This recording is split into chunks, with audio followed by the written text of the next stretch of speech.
Welcome, welcome. Welcome in 121.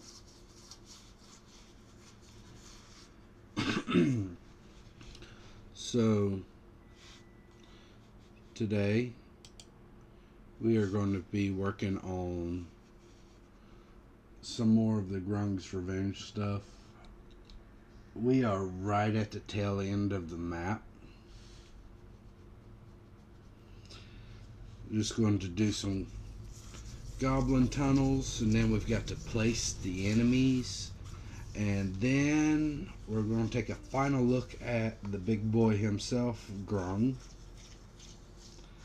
and make sure that he is all set and ready to go.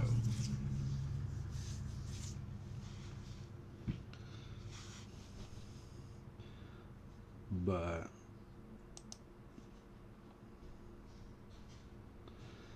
that, and we'll also do a quick review of all of the redeems, and I am going to explain each one of them and how they pertain to each of the streams,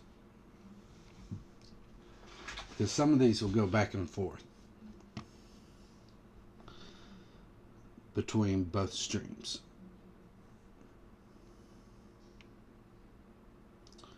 So first off, we have highlight my message for 100. That is pretty self-explanatory. And then we have the you died for 200. Okay, what was that? Death. What kind? Instant.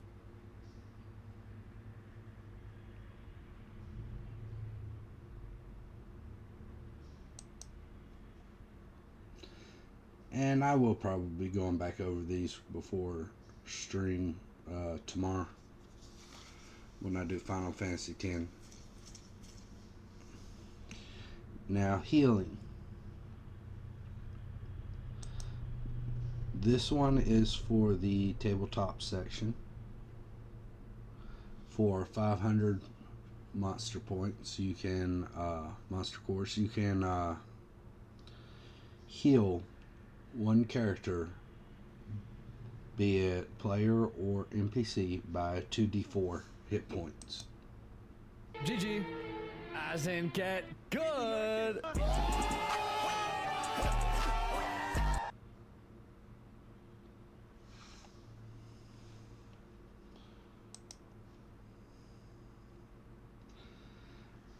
We have another one here for Blitzball. This one will be for Final Fantasy X, obviously. In this one, you'll cause me to stop whatever I'm doing, go to the nearest save sphere, and then I will enter a game of Blitzball. And I will complete one entire game.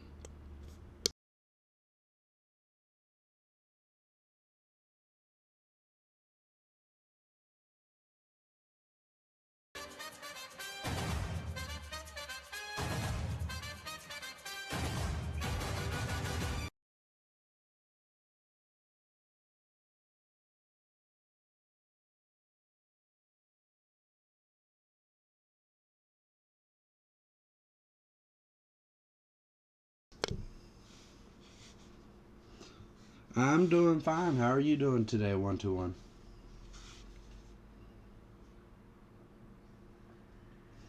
Blitzball is usually, I want to say it's like a 20-minute thing or so. You can go anywhere from 10 to 30 minutes. I can't really remember because it's been a while since we did any Blitzball. You're feeling delightful and tired. One thing, we are going to be doing a fun little Easter game this Saturday. And during the Easter game, I'm going to remove all limitations that I would normally have, like, say, heal would normally have a maximum use of 3 times. But I'm going to, as a viewer appreciation thing, I'm going to remove the 3 times And instead of being 500 points, everything's going to be half off, so heal would be 250. The next one is for Final Fantasy X as well.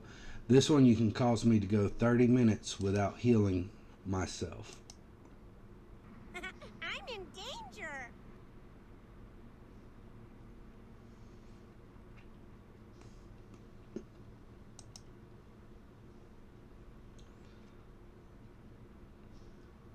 Alright. And the next one is no leveling up the rest of stream. That one's going to have a limit, obviously, of once per stream. But as soon as someone plays that, I will no longer be allowed to level up my characters for the rest of the streams for 700 points. I do not fear this new challenge. Rather, like a true warrior, I will rise to meet it.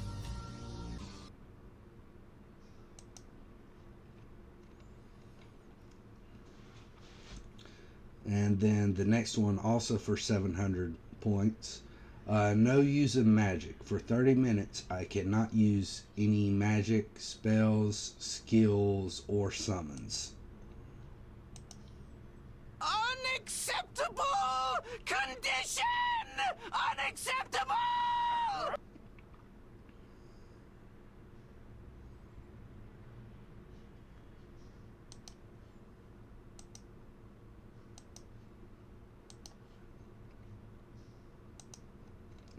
Let's see.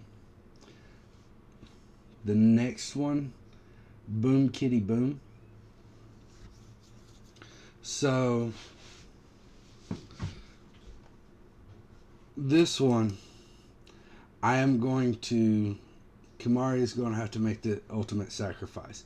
Not only am I going to have him come out and use his overdrive to self-destruct, which causes me to stay permanently for the rest of that battle with 2 characters, but he's going to, I'm not allowed to resurrect him after the battle for 30 minutes. So Darkness blacker than black, darker than dark. The time of awakening hath come. Return all of creation to cinders and rise from the abyss. Grant your humble servant the most powerful attack ever known. Explosion!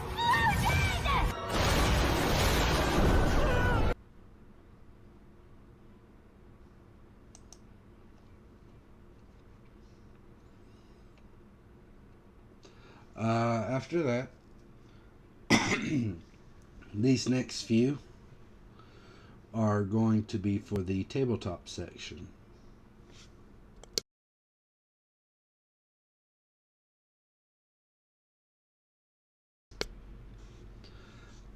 Burst. This is where you give the 1d4 to a player or character. Thank you for the alert, Crow. Hope you enjoy your dinner. But Burst will give you 1d4 to a player or character or somebody of that nature.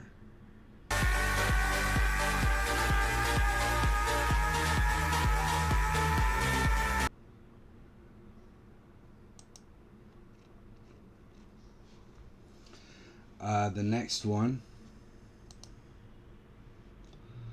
for 5,000 points, the reroll. This one will allow, I'm going to limit this to either 1 or twice per session. Probably once. But the reroll, it's going to give them between either the player or one of the NPCs, it'll give them 1 extra reroll. So if they happen to fail a check, attack roll, or saving throw, they are allowed to re-roll it at any given point of their choice.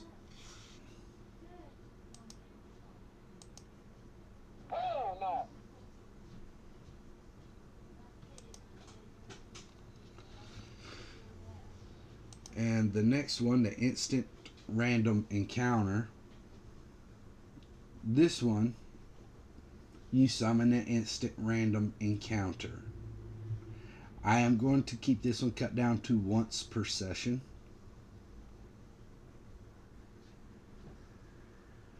And with that, it's pretty self-explanatory. You're summoning a random encounter.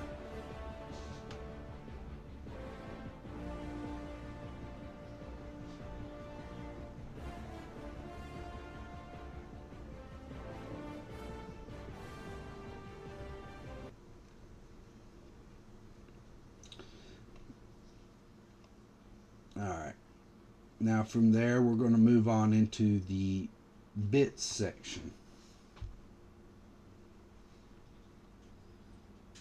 Once again, we have heal, and when you play it for Final Fantasy X, I will stop and I'll cast Cure once on one of my characters of your choice.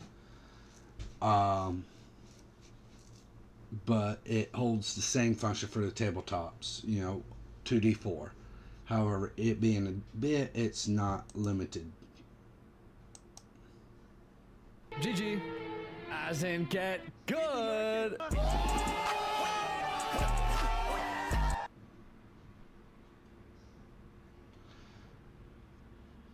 So yeah, there's no limits.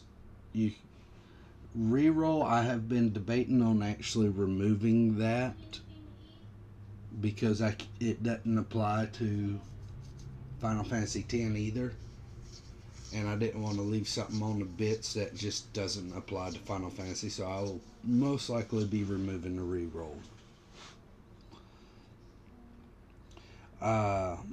Burst. Once again, for tabletop, it has the same meaning. You give them the 1d4 on their either ability check, skill check, attack roll, saving throw, or damage roll. But when used on Final Fantasy X, you get to choose one of the characters with a full overdrive gauge. Actually, I might just go ahead and use it to unload everybody's overdrive. Just start going through and go burst out everybody's overdrive since it's a bit redeem.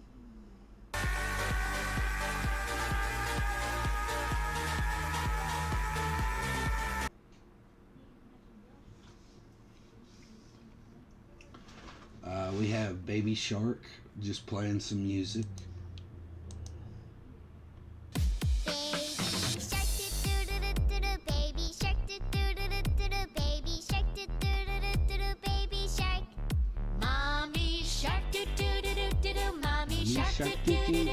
Mommy shark, mommy shark.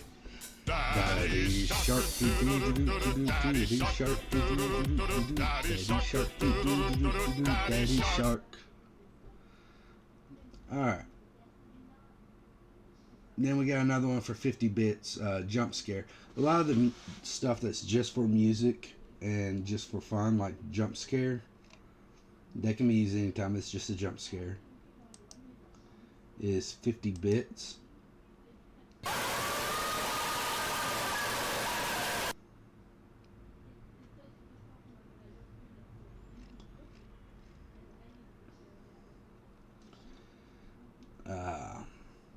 Now for the bits, I did want to go into have an actual length to the songs. So each song's about a minute long. So the next one is going to be the Coffin Dance.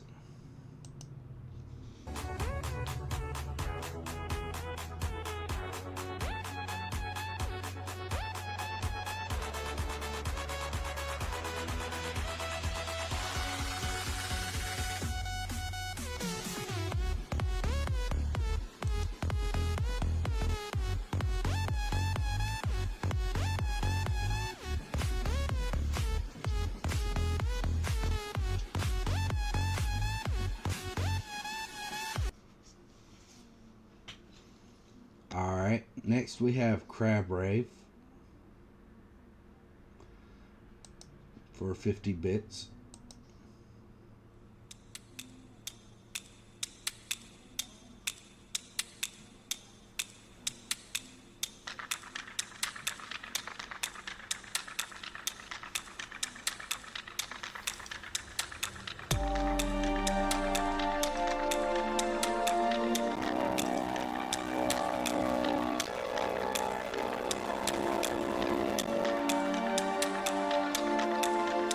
Sorry about that. I pulled up Explorer and it just went all crazy.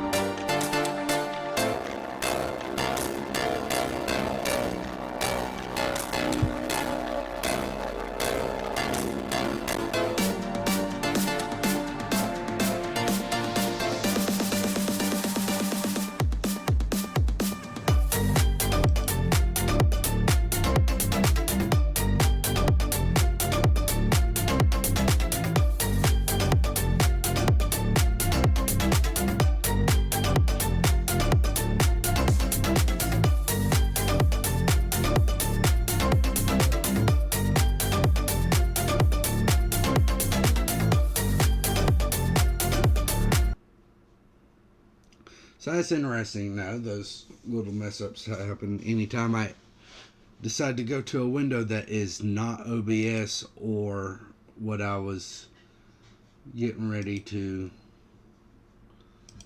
originally play. Give me just a moment. I'm responding to something.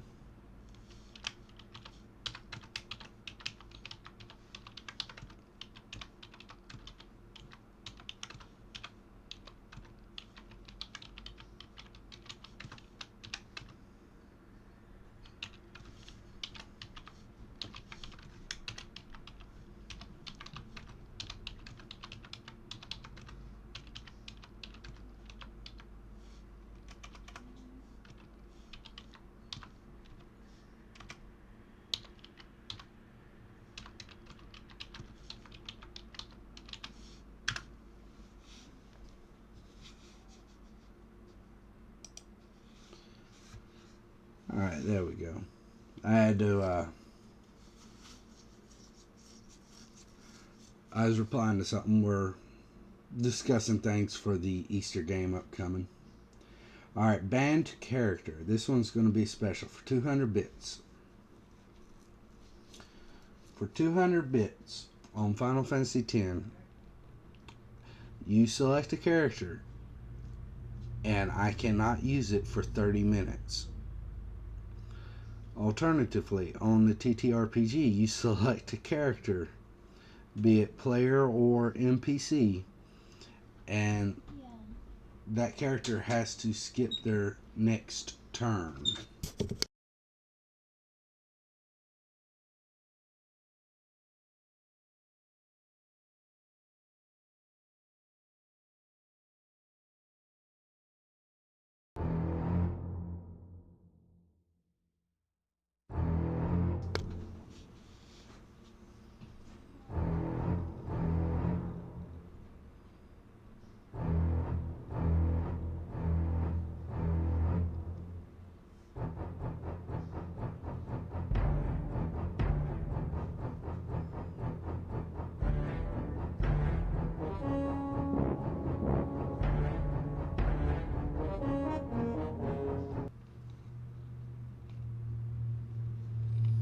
So there's that one. Main character syndrome. That is going to be one of our, that's 500 bits. That's going to be our big reward there for the bits. On that one, you can go through on Final Fantasy X. You select one character, and for 30 minutes, I cannot use any other characters but that one character. Meanwhile, on the tabletop game side, you select one character or NPC, and that character or NPC automatically gets a turn, an extra turn, even if it's not their turn in initiative. And when I say an extra turn, I mean a full extra turn.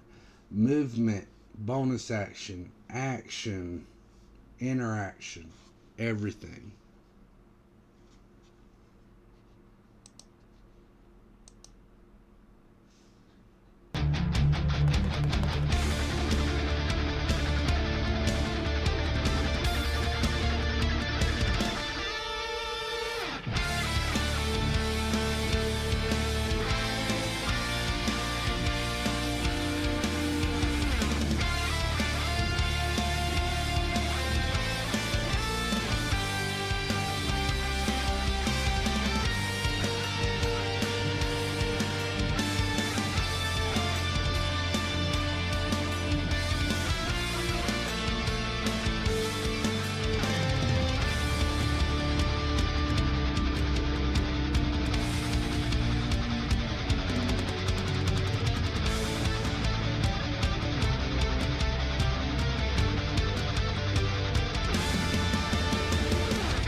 I really enjoy that song. But getting back into it, I'm going to leave those up here for now.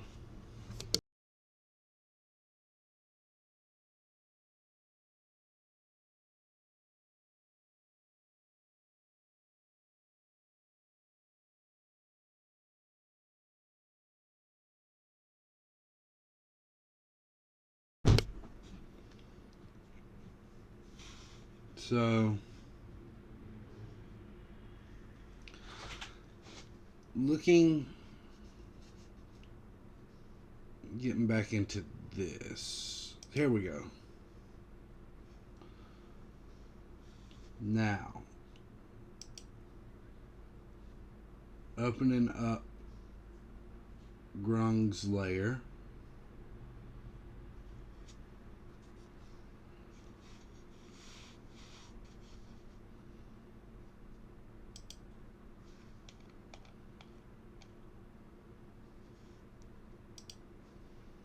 So,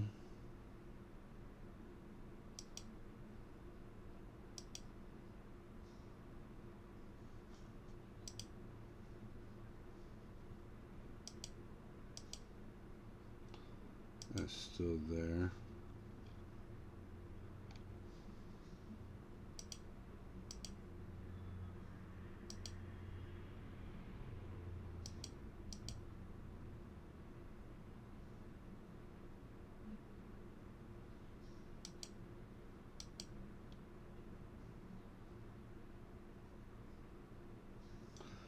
Alright, so looking at this,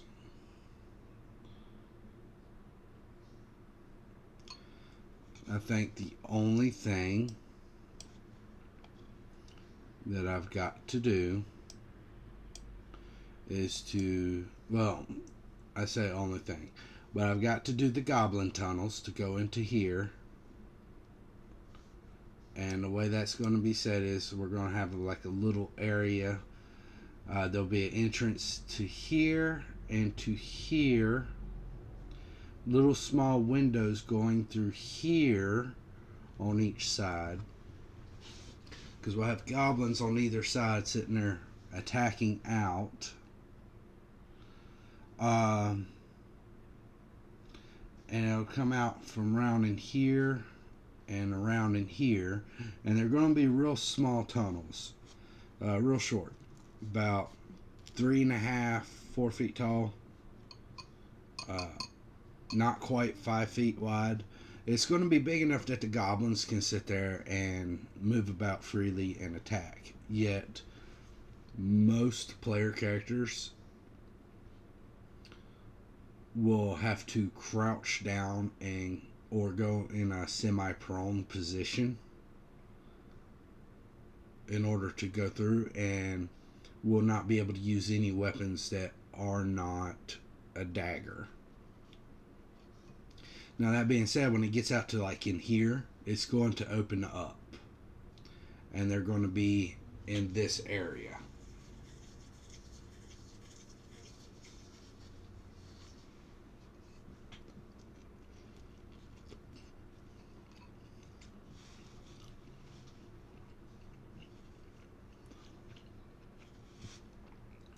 But after we get the goblin tunnels, it will be a matter of setting up the line of sight for everything else, putting walls on everything, and then we'll have a layer for the lighting. So we're going to obviously have some lights here, here, here, here. There's going to be another light in here. So that will be right here, as a matter of fact.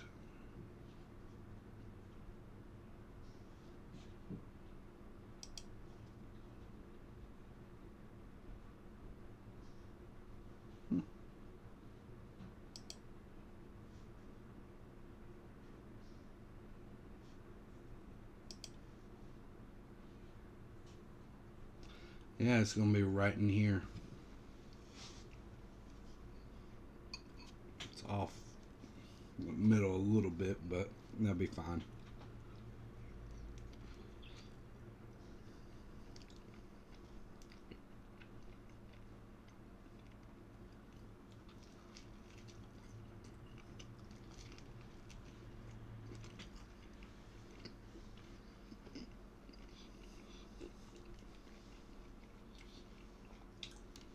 I'm going to try to have this finished as soon as possible.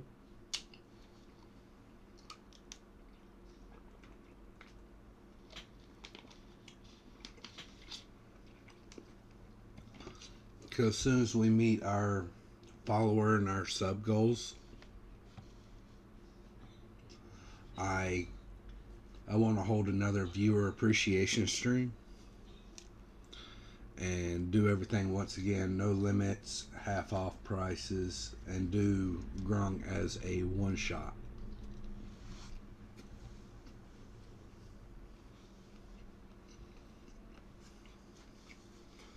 So let's get to working on that.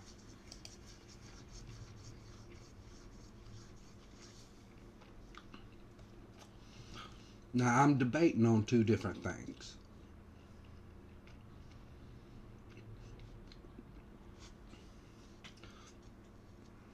There's a part of me that wants to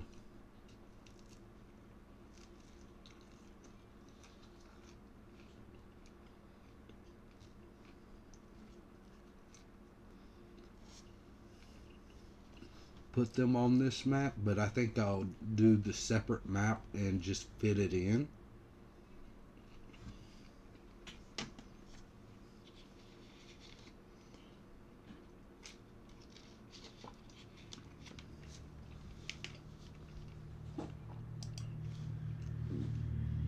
And let me get the music playing while I'm at it.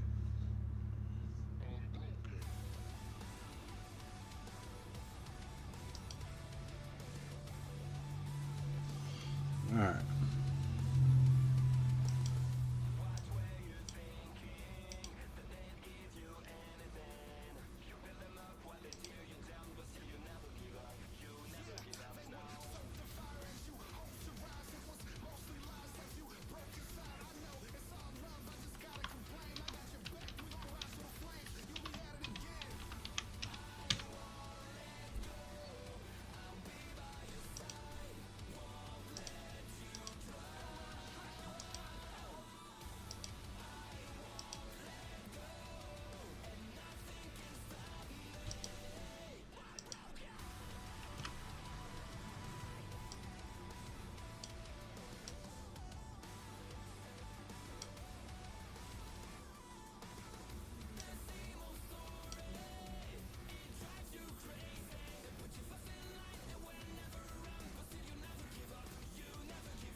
Now, I'm going to keep close to the final on this because as this is going to be very important that it matches up. But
alright, there we go. I got it lined up. And the importance of that is if I make sure it's lined up here as it is here, whenever I go to build the actual goblin tunnels and everything, and I make them their own layer, and I decide to transfer them over here, they'll actually fit in.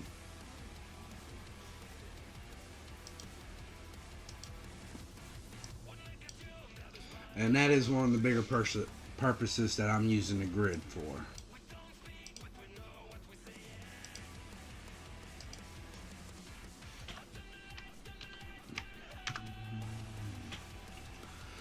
For this one, I'm not going to be using the thick walls. I'm going to use little thinner walls.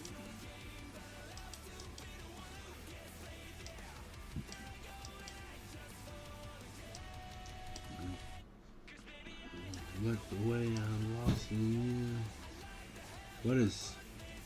Oh. Where I...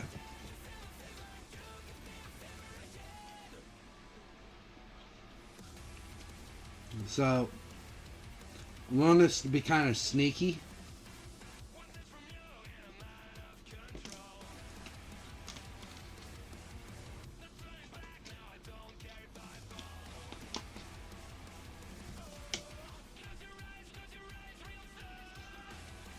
Because I want these tunnels to be somewhere where they wouldn't immediately look. So... we're just going to place this one as a reference for right now.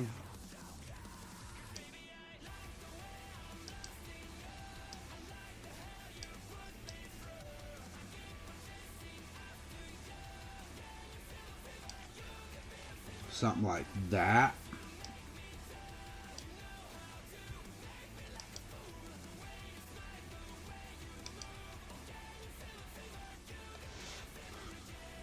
Do that.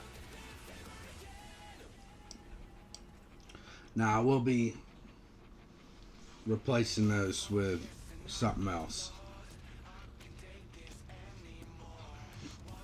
But that's just a reference point.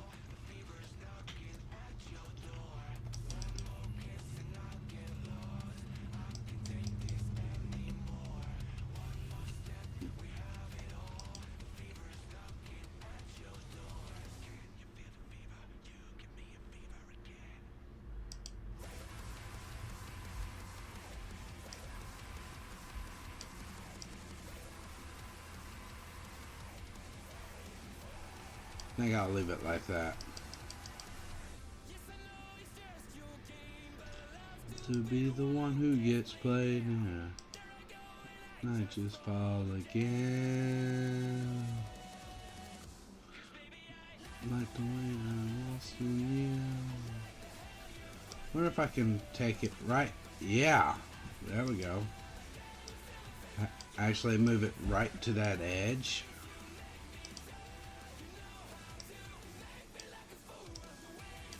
There we go. There we go. Kind of matches up with that.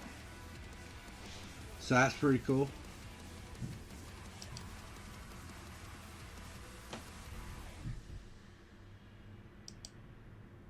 Do a wall here. Do a wall here. Do a wall here.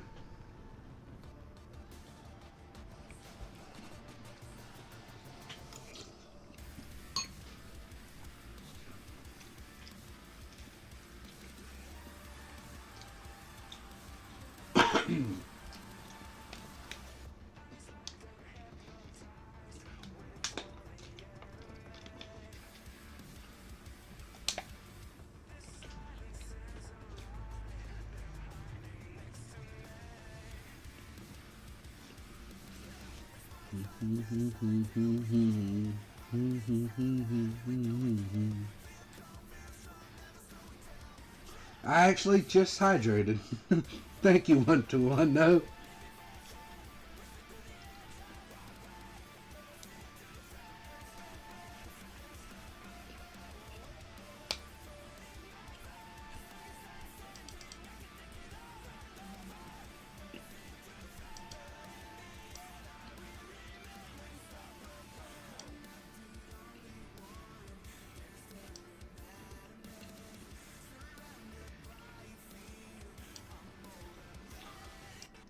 How wide do I want to make this? Because that's already like, yeah. I think that looks pretty good.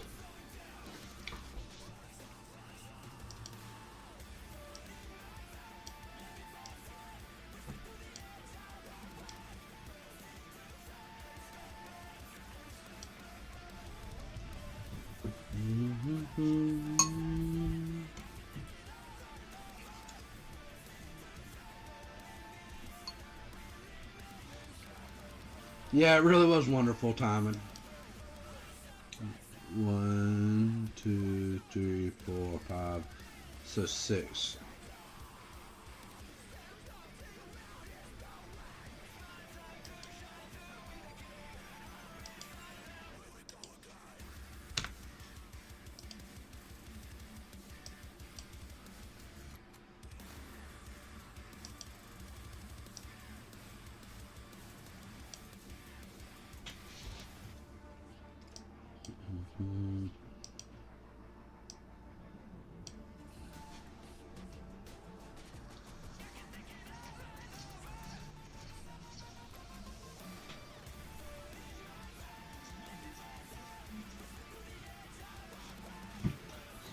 Okay.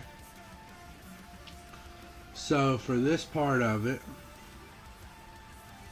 we've at least got the actual thing itself.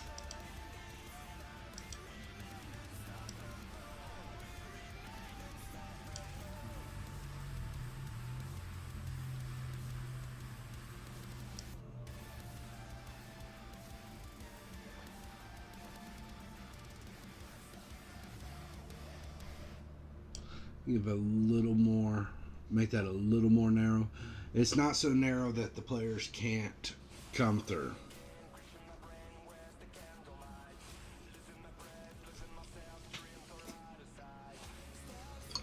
But it is narrow enough that they can't use their attacks.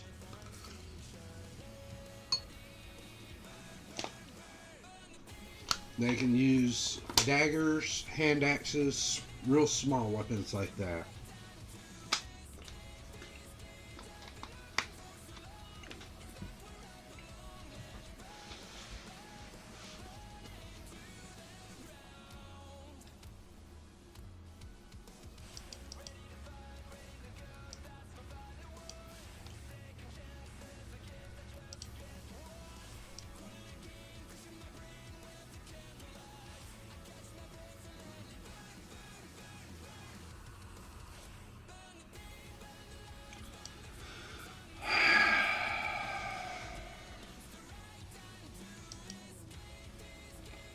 Guess I don't have a choice.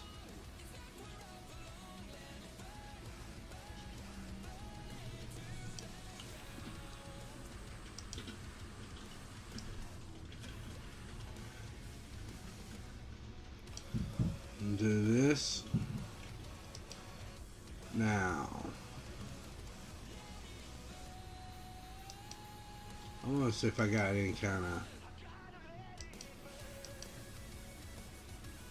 of corner that I can use.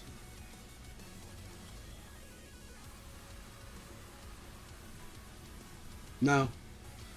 Alright.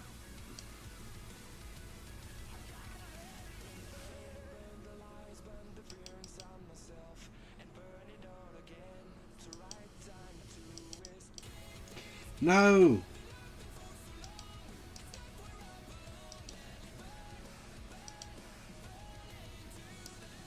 Alright, that was my fault.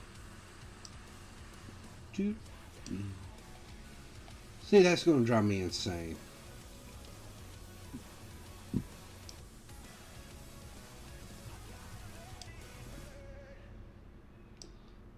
So I'm going to fix that by doing that.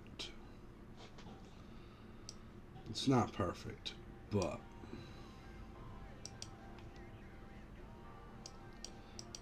we created all around like the devil.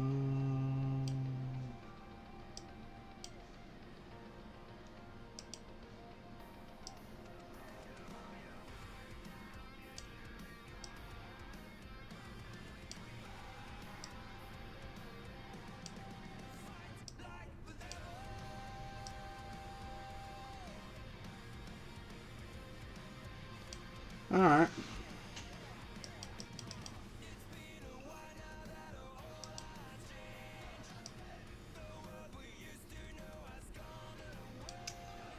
There's that.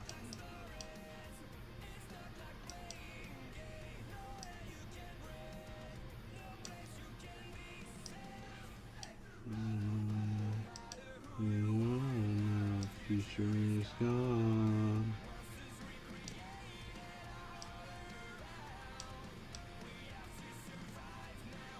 The sun is gone. The world is under the ground. Cold and fear. Alright. So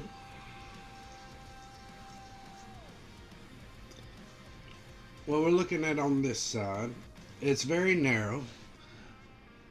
I'm going to rule that it's not so narrow that they can't fit through.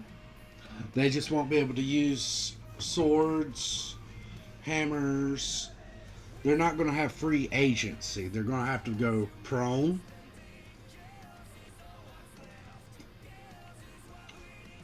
And they're going to have to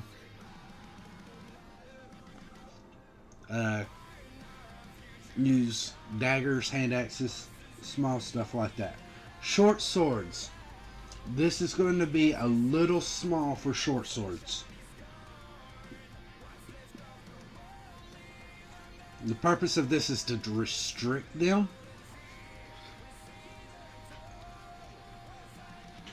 So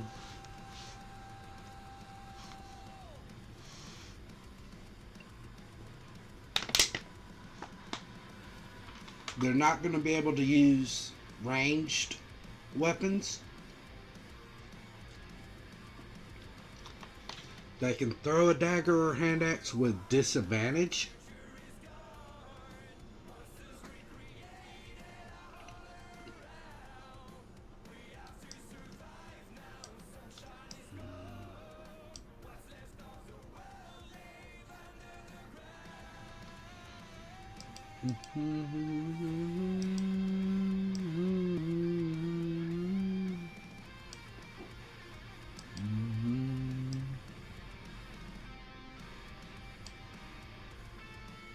Actually, I'm going to delete that one.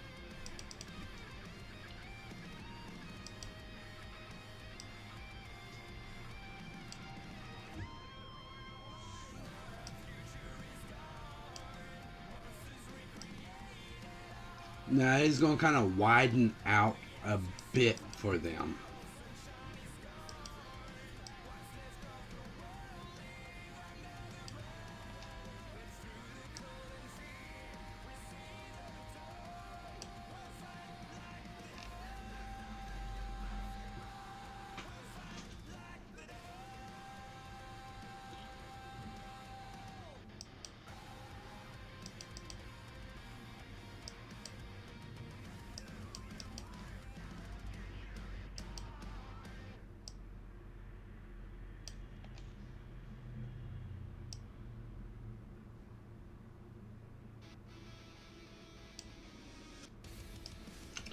It is going to eventually widen out for them a bit whenever they get up to that turn. About it so much.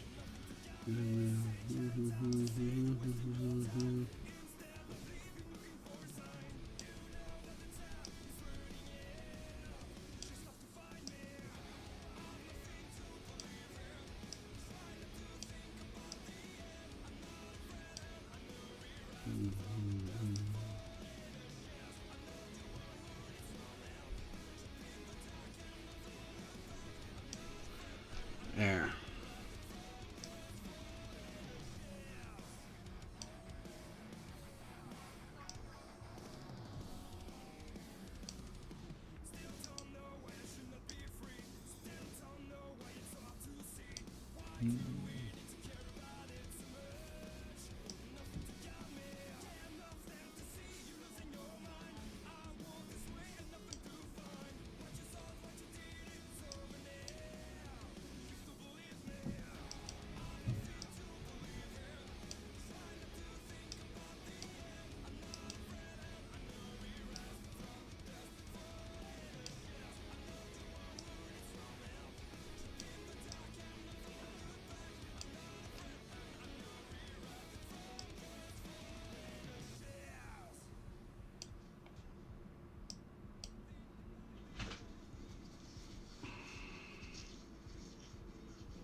Yeah, that works.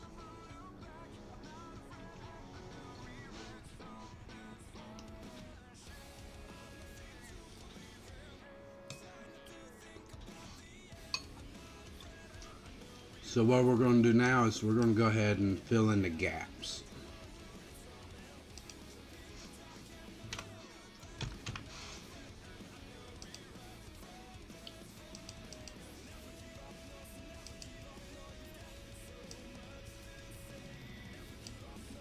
Really?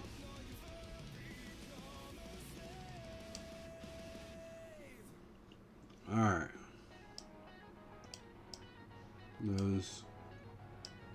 Those gaps have been filled. Those gaps are filled. Got one right here.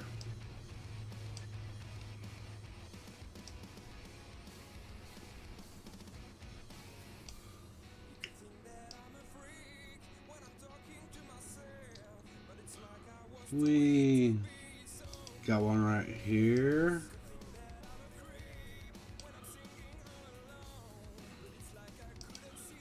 Got one right here. Fall, time again. When I feel like I'm just dead. Nightfall. Again. I see my head ringing all the time in my head. So obviously they're going to have to go through, and it's going to be a very dangerous concept for them because they're going to have to sneak in through here crawling, so basically being prone and very difficult to attack. And then when they get up to here, it's going to open up a bit more.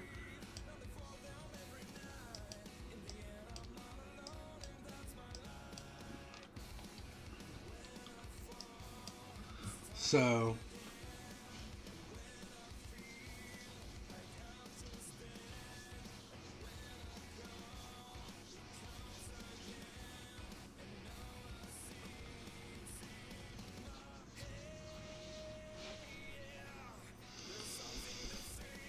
now we get the floor.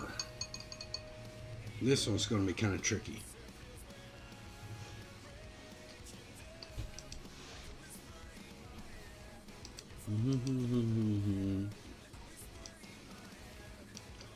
This is why.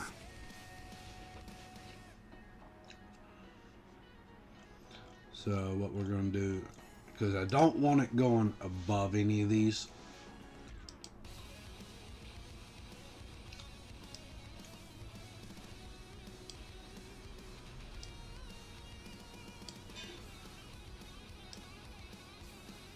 So I've got to actually be careful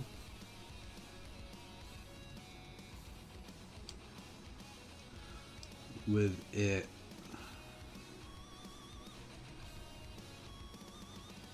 There we go.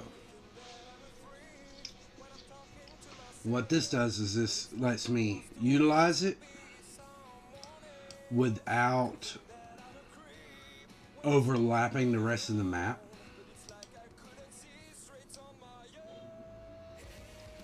So this will be, and we're going to probably do this as like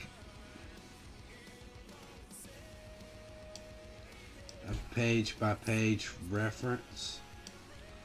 So like this will work. Just got to raise it up like that.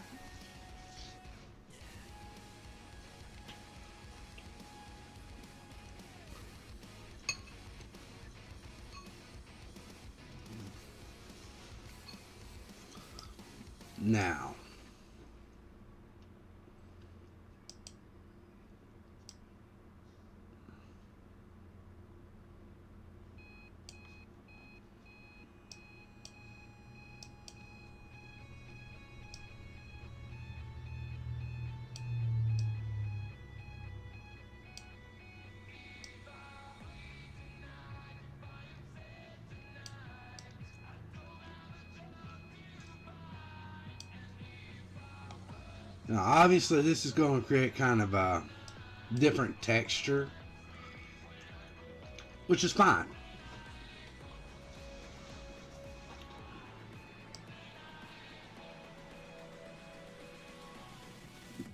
Why do you refuse to just fit right?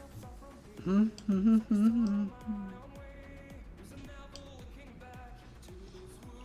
mean, it's not going to bother me too much if you go out here a little.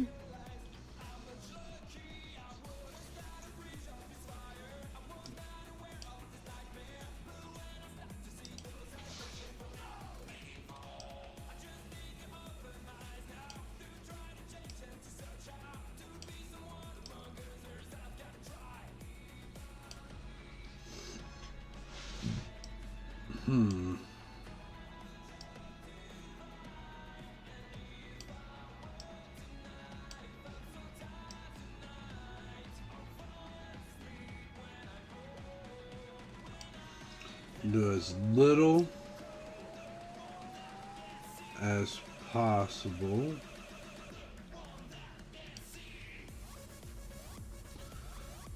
And that's going to give it, whenever we overlap it onto the other one, it's going to give it that real, because you're going to be able to see the bottom here still yet, because that's going to look like a ledge. But it's not going to have the wall line of sight on it. So it's going to give it a real good feel once we get done.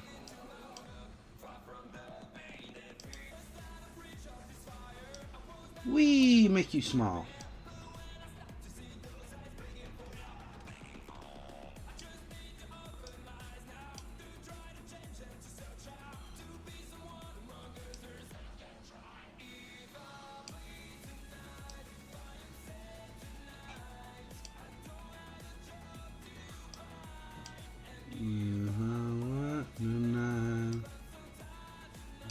Right down to here.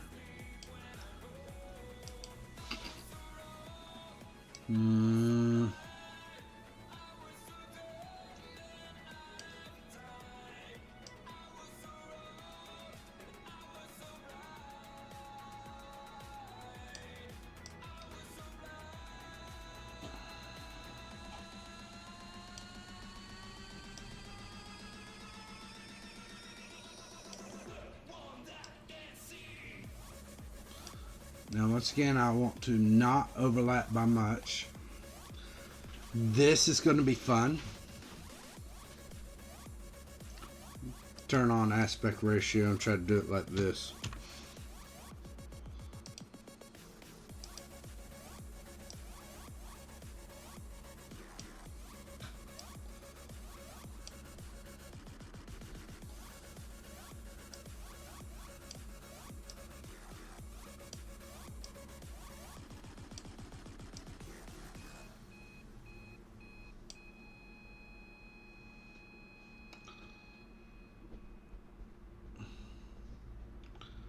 Not sure if I like that, because that's like, no, I don't like that. So what I'm gonna do is I'm just gonna decide that I would rather resize it this way in order to get the texture how I want.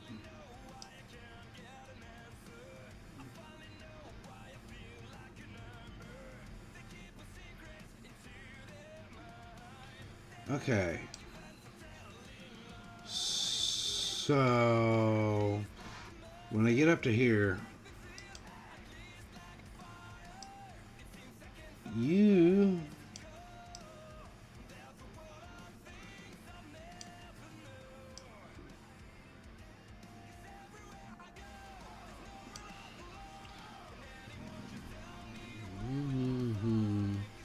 I'm gonna have to do another thing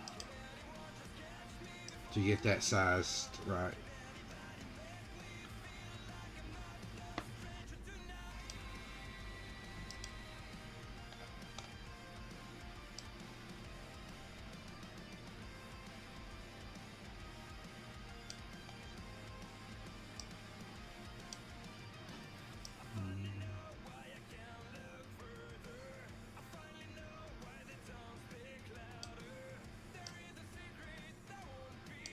Oh, that's so perfect.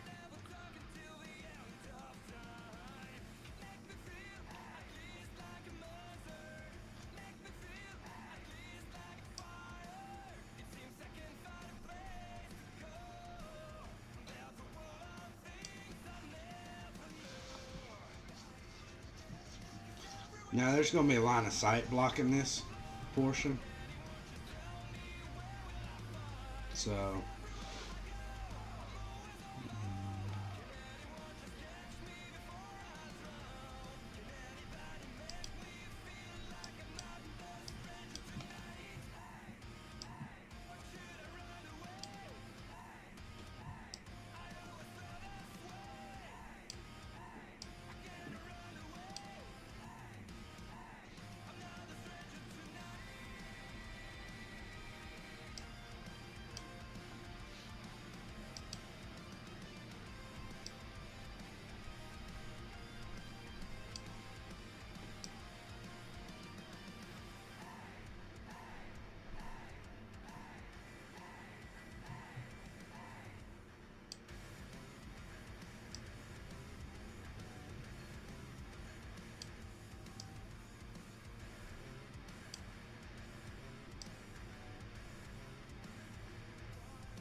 there, fine, be that way.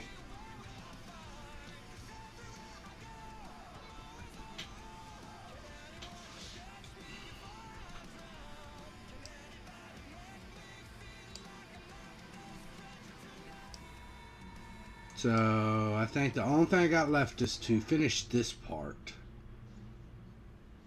Just put the walls right there.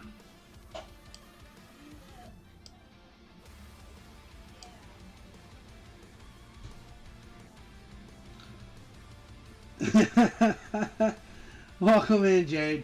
Yeah, you missed out on almost an hour plus. We went through and I covered all the redeems and bit redeems.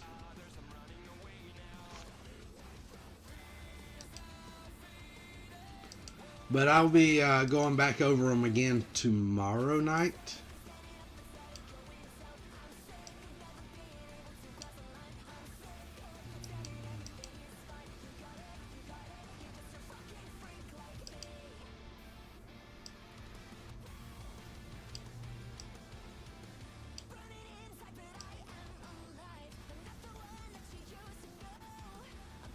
Boom.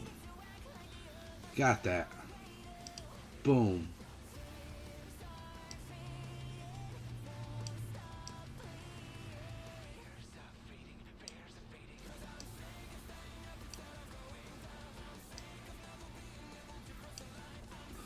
There we go. 3, 9,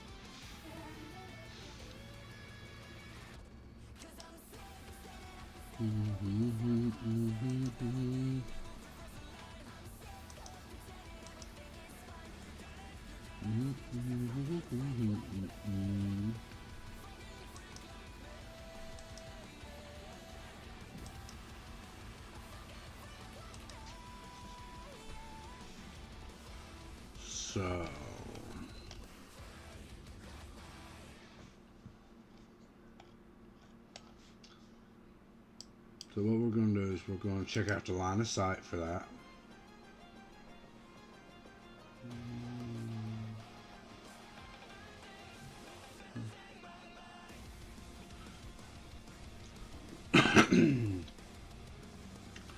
I think we got it as good as what we're going to get, guys.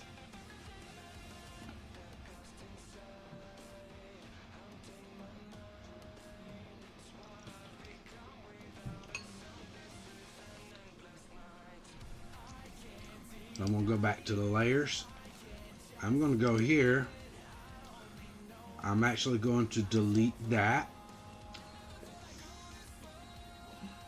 which is locked. Delete that.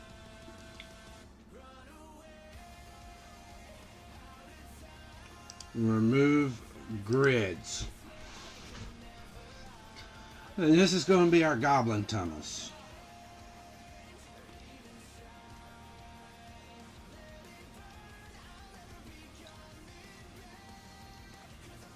Export image to file.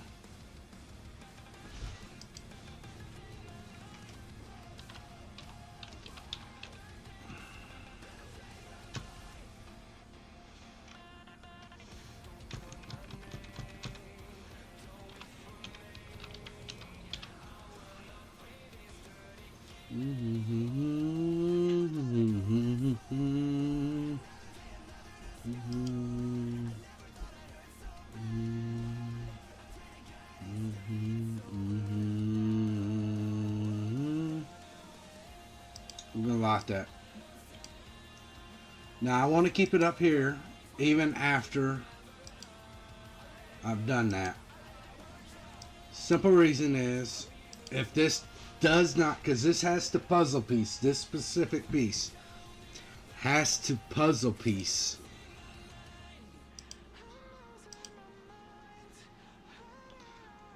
just right. Oh no.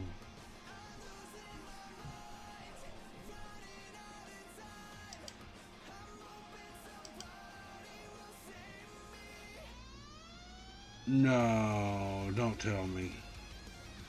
I'm gonna have to do this like I did the plank, ain't I? Why do you keep going? Well, probably because I did it. I'm gonna have to do this just like I did the plank.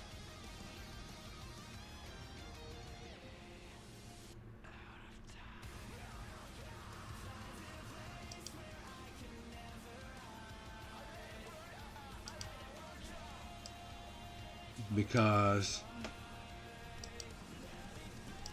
yeah.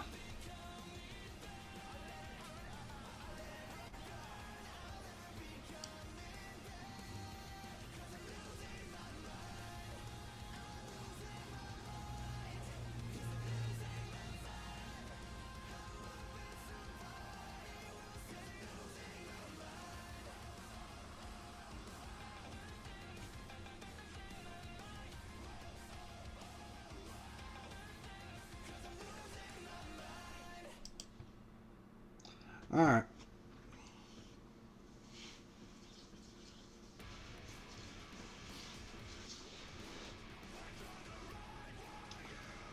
So we're going to go down here.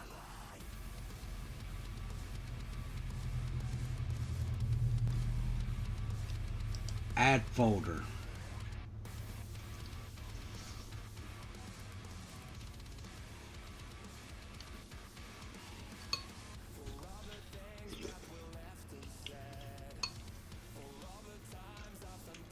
At least with the folder, I can do that, and keep it cleaner.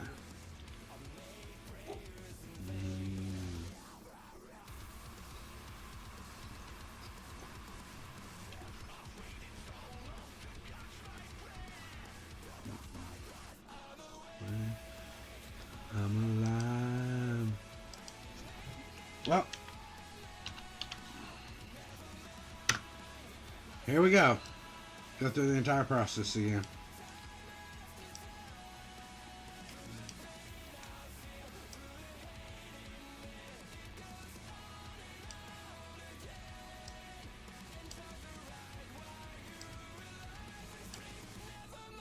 I don't. Come here.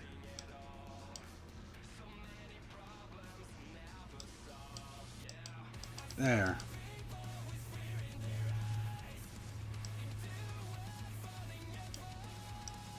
Let's do this. Goblin tunnels. We're gonna unlock that.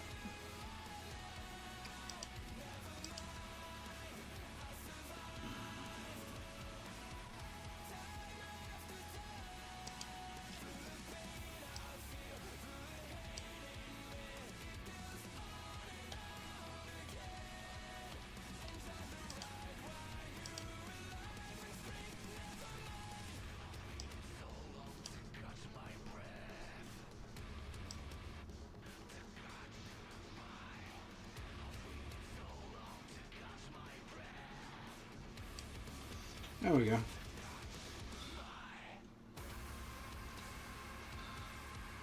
Give me kind of a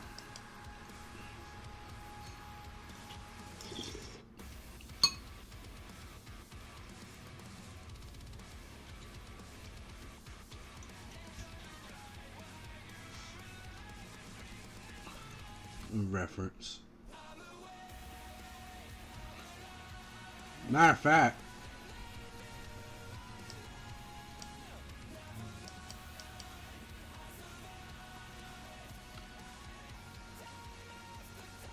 no, I won't do that.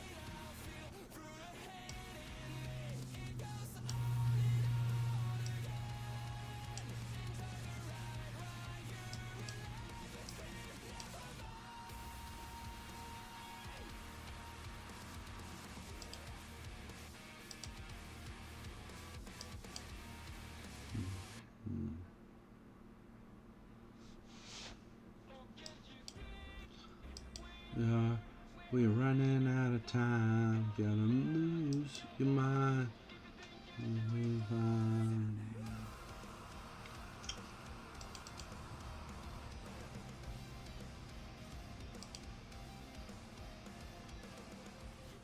Halfway up the third one. Go here.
Okay.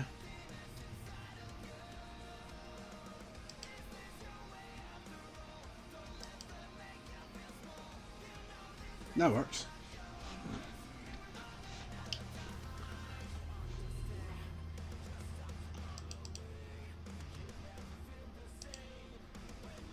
Set.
Okay, we're going to delete one of those.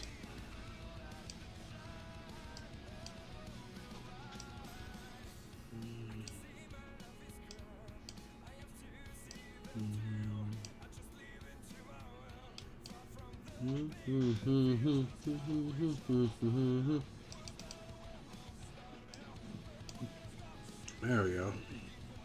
This is where it's going to widen up for them.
Let's get into the real trick of this.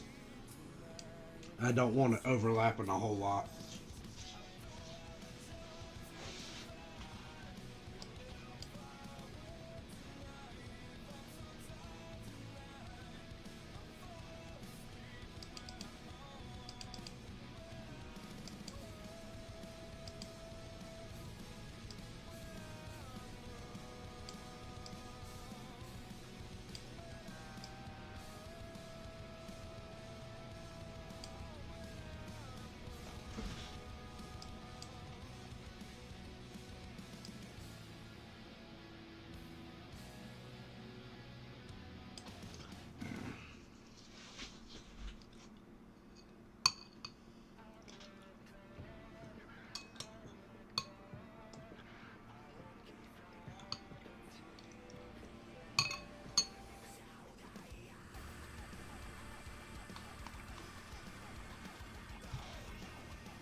Mm-hmm.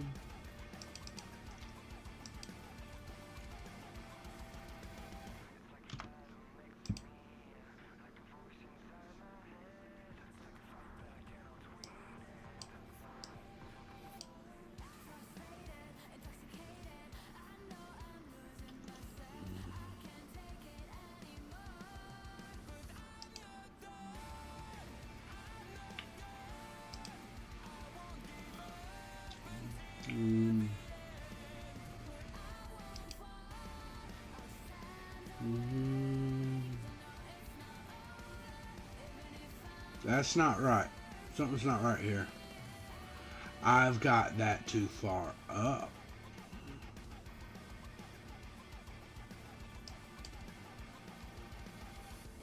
That explains a lot right there.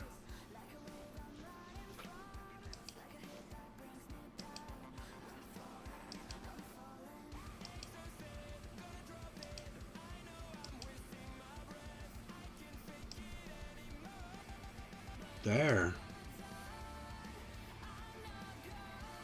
We don't have to worry too much about that. However, that we're going to delete, delete, delete. Now, go here, go here,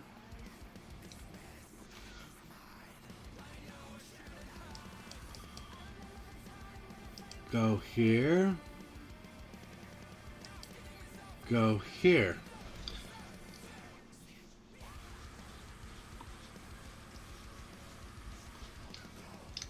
Now, we've got our little goblin windows.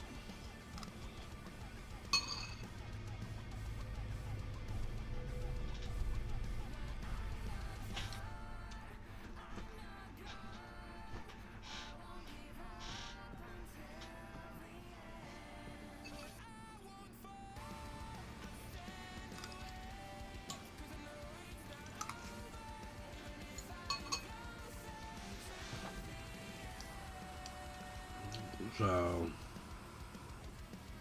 what's that? Boom.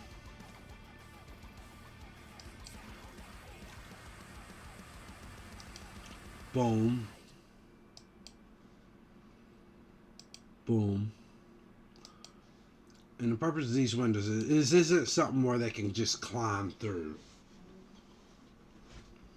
So it's not a...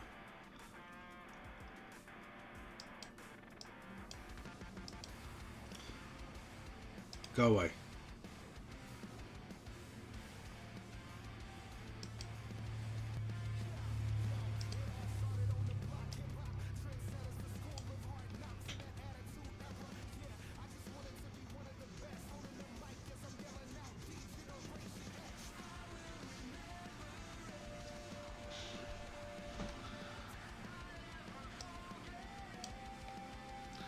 One, two, three, four, five, six. And it's...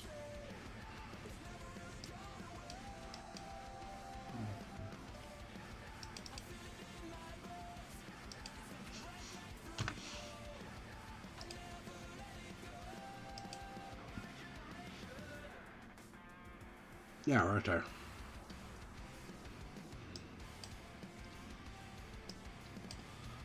And yours.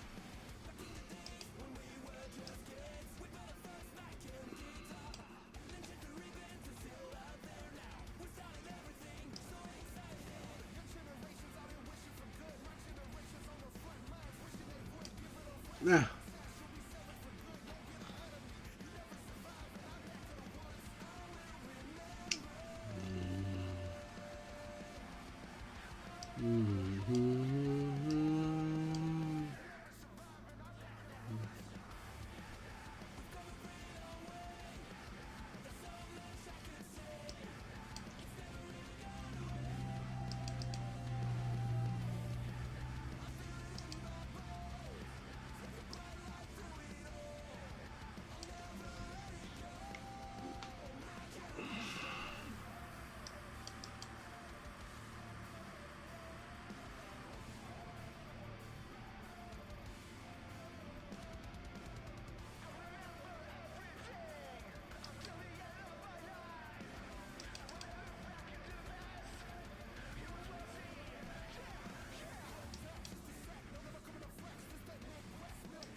That's just me nitpicking a little bit.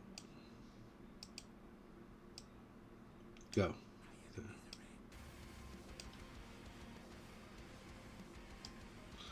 How far down? 1, 2, 3.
Okay.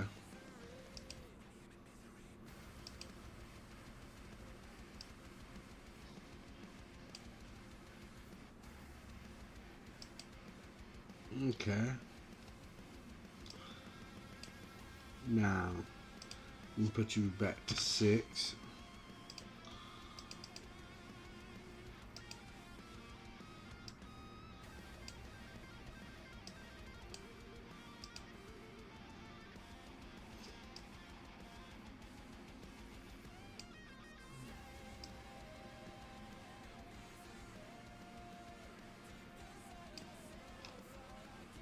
Okay. So we got the tunnels themselves done.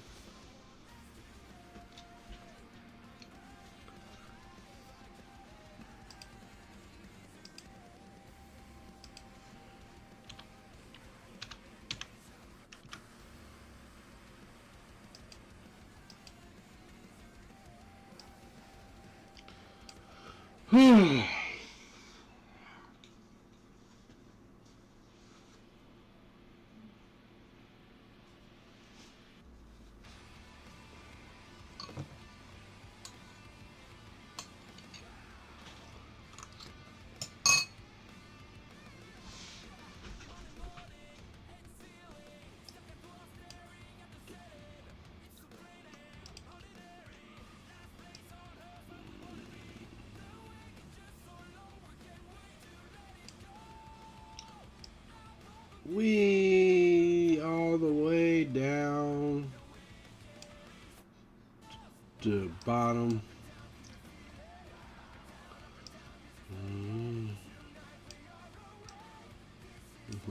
Fucking hate my name.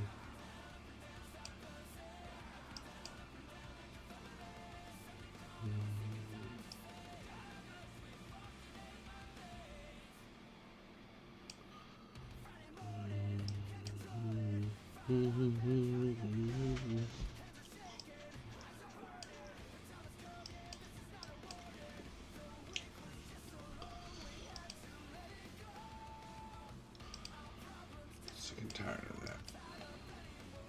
1, 2, 3, 4, 5, 6.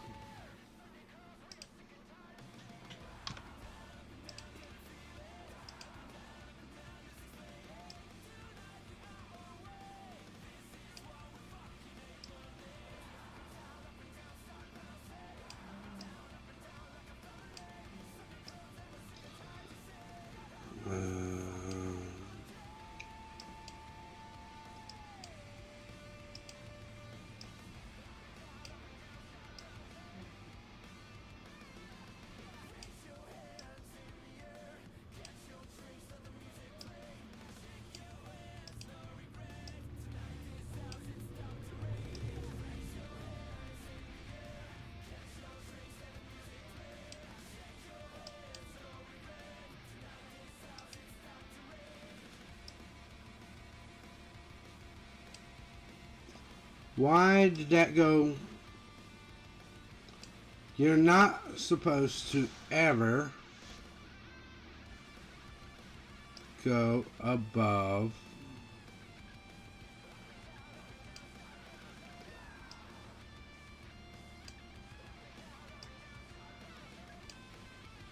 there. Now because you wanted to do that crazy crap, I forgot where I was.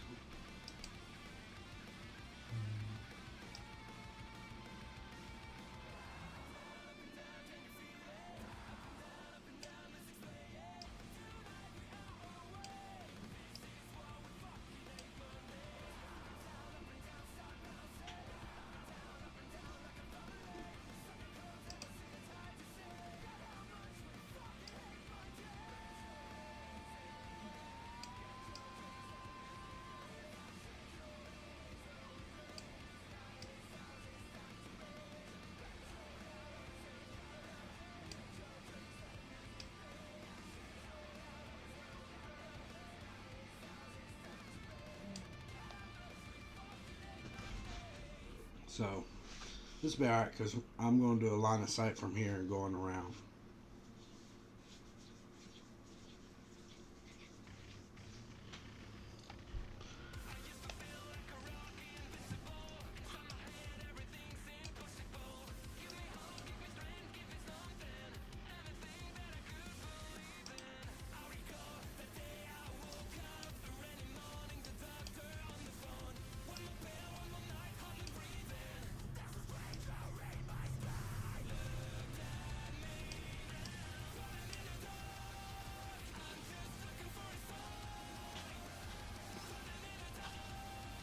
Wow, that was perfect.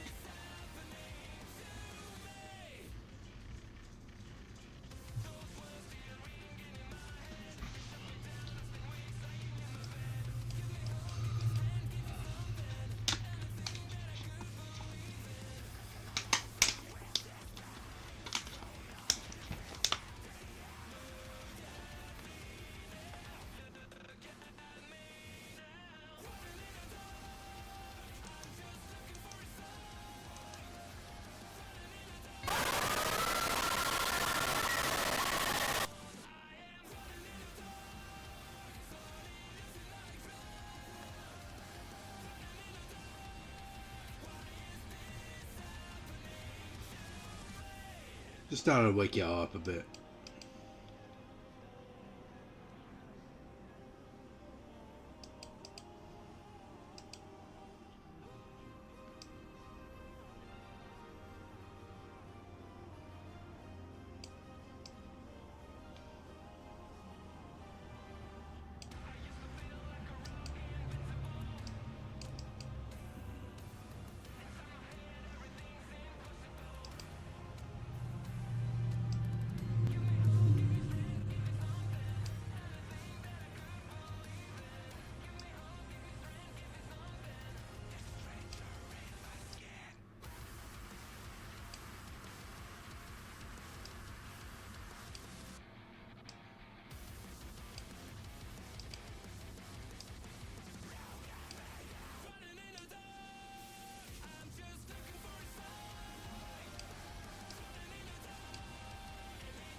Oh boy, almost there.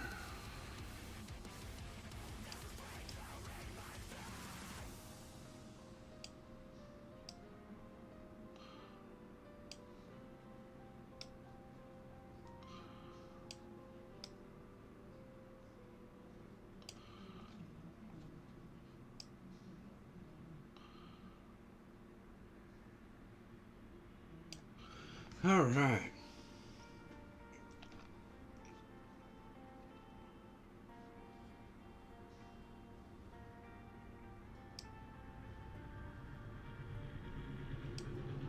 Alright, listen here, cave floors.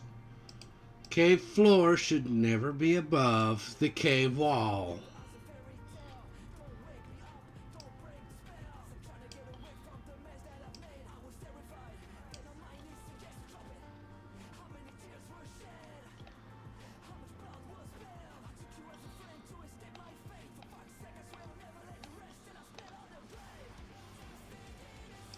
Okay.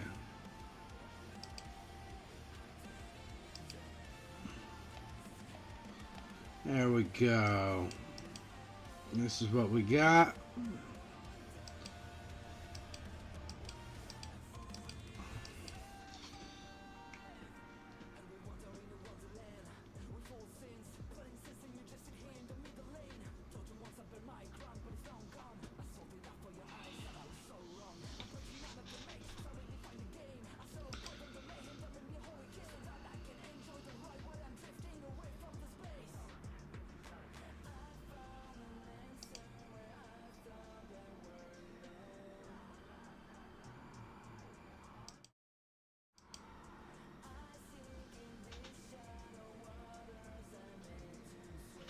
So I'm going to step away just for a few minutes. Give myself a bit of a stretch. And then we'll do the final portion of Grung's map. And that's placing the NPCs.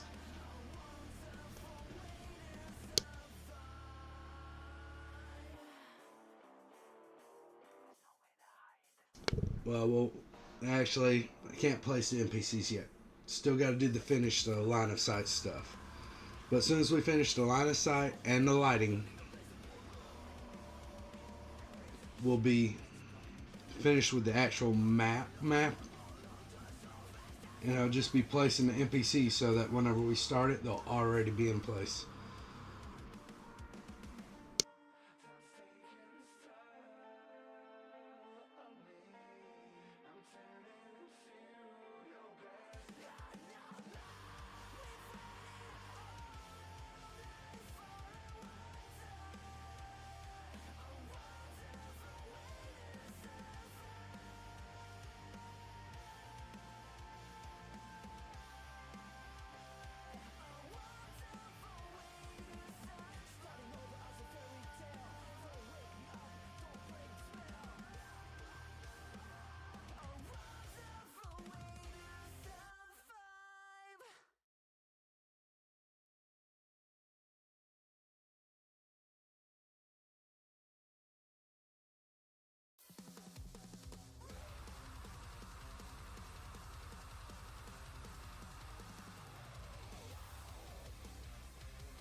Sorry about that. I'm back. I was actually back for a little bit, but I had my mic off and completely forgot. So, what I'm going to be doing here is I'm going to be making a wall layer. And the purpose of this is I can turn it on and off.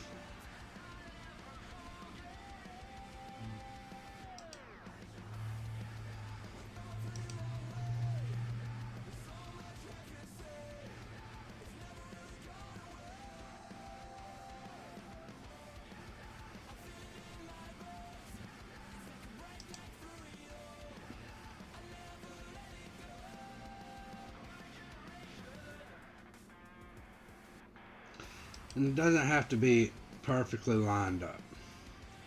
Like, it works well to have it a little off so that they can see the actual wall itself.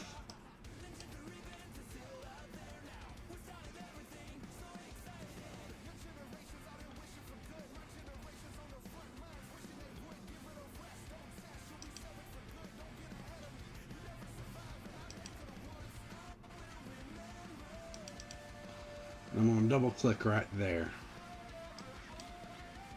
Now,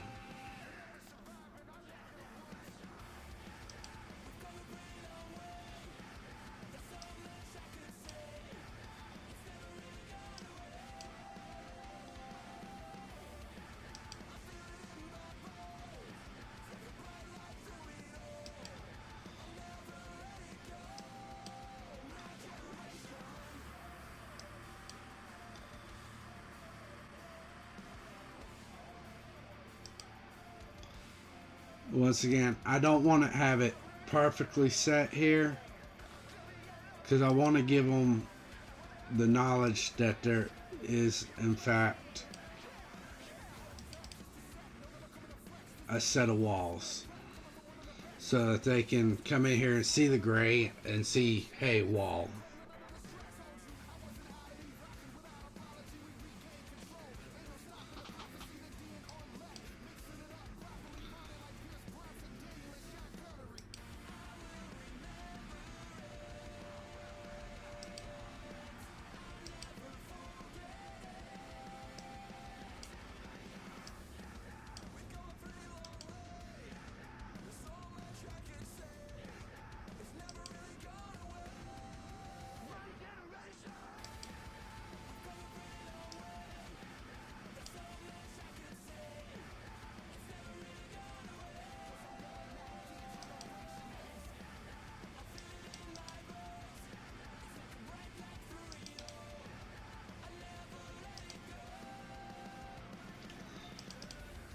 There, end.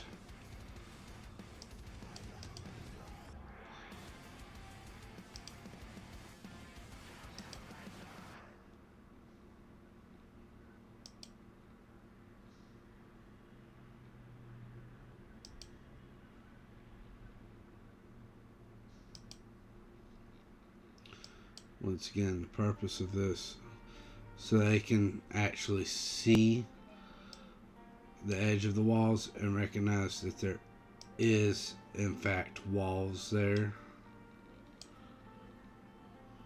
And it's not just a complete black screen on them.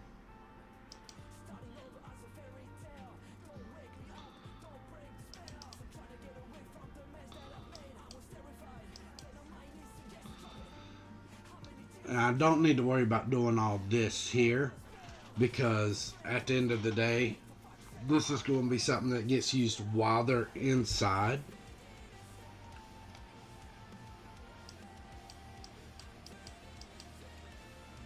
Best enemy.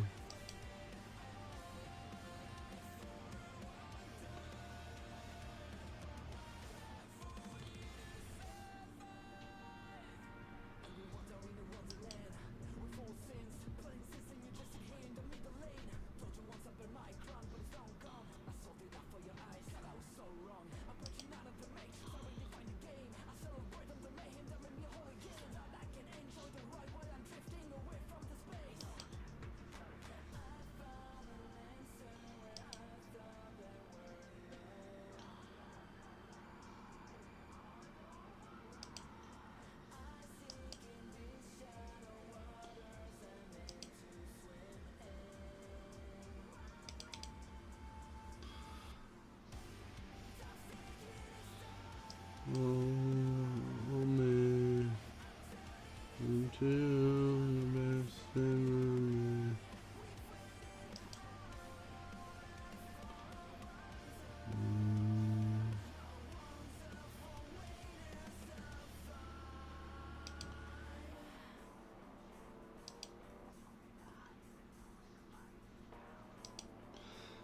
Now, for whenever they do come down here,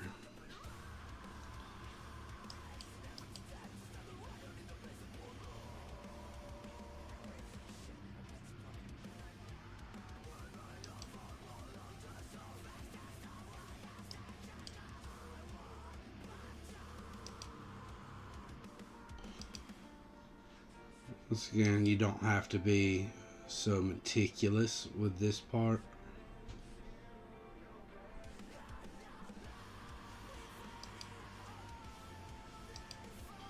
Because it's good to give them a little spacing here to see, hey. And we'll do a door here.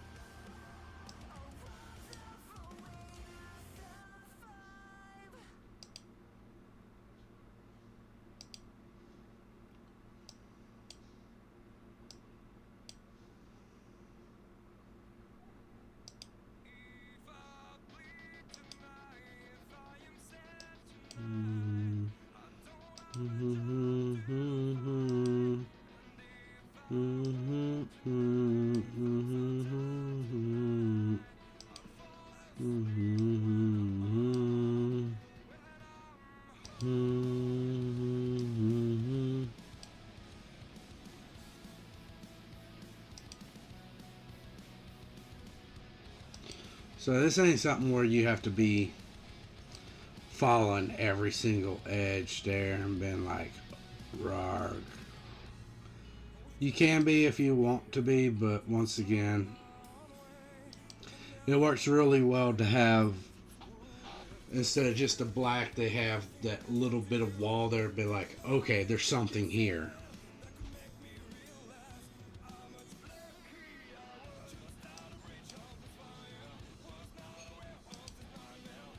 And they can kind of get an idea of what is there.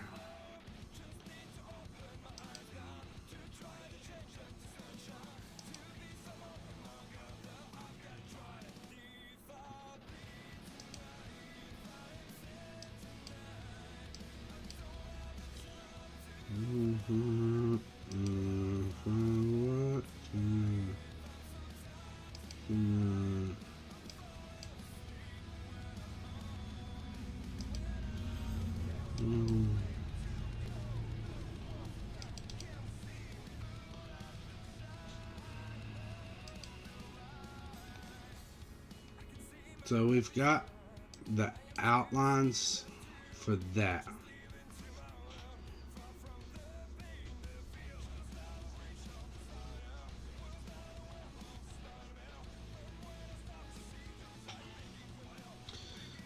Like the whole thing of this is, if I make this invisible,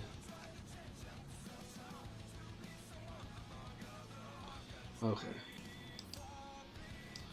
then those walls will disappear. If I make these walls invisible, boom. So when we're once again on the outside portion, because you see right here, so I can make that invisible and make that invisible.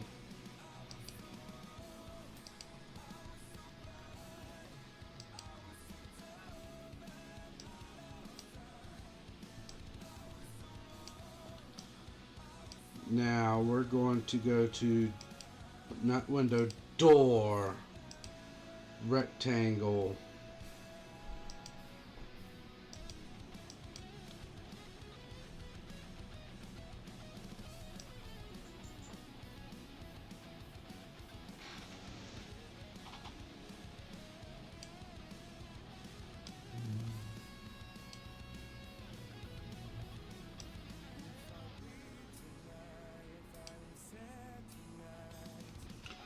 We got the two doors.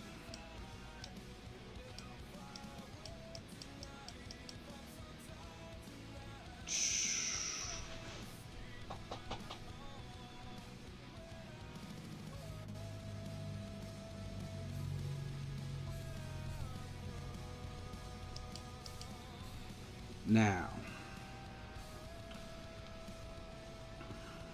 lighting. This is going to be the big one right here.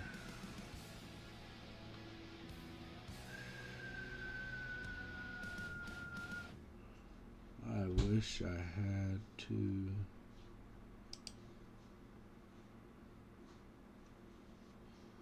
Okay, we're going to add light, type, preset, spell light,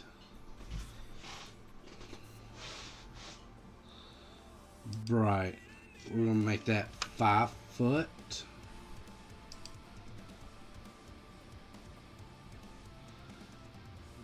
Dim. We'll make that 20 foot.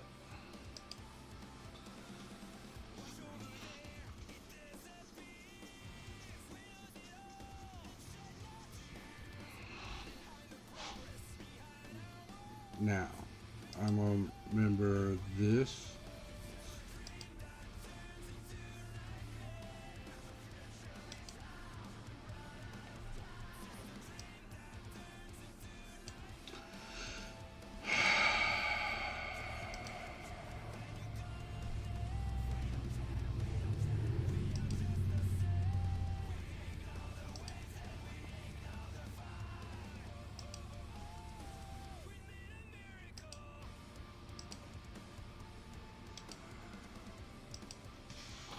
Five, 20,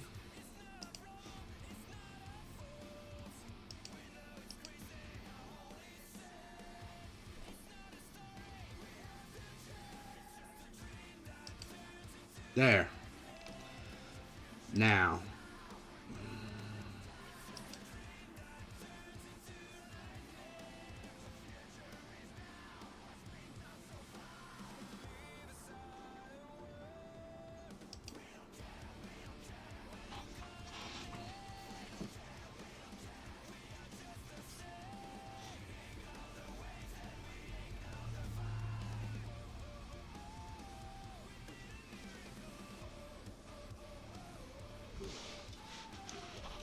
alright.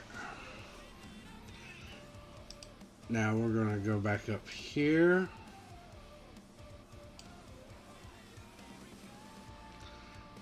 Go back to lighting. Add light. Preset. We're going to go with candle.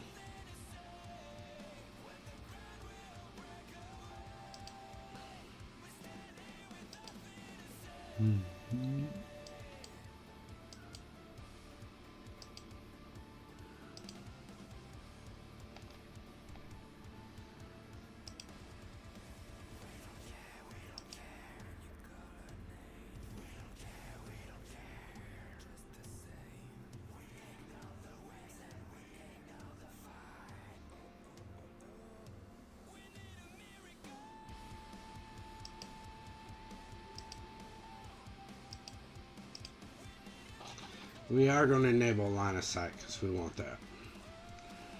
Now, while they're on the outside, we don't need the lights.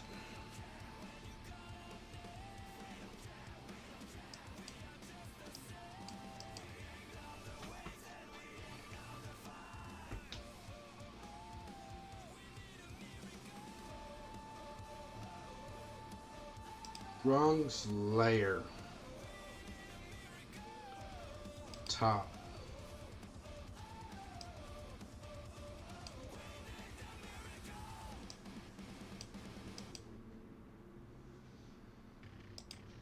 Now this line of sight. Terrain.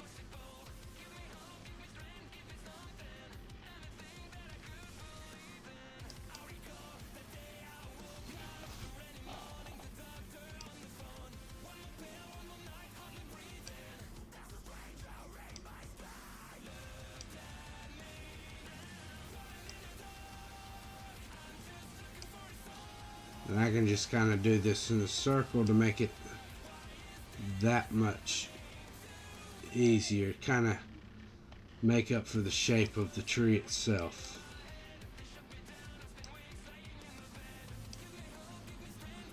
And we don't want to take out the entire tree, because in reality it's just a trunk that they can't see past, and then you've got some of the leaf foliage.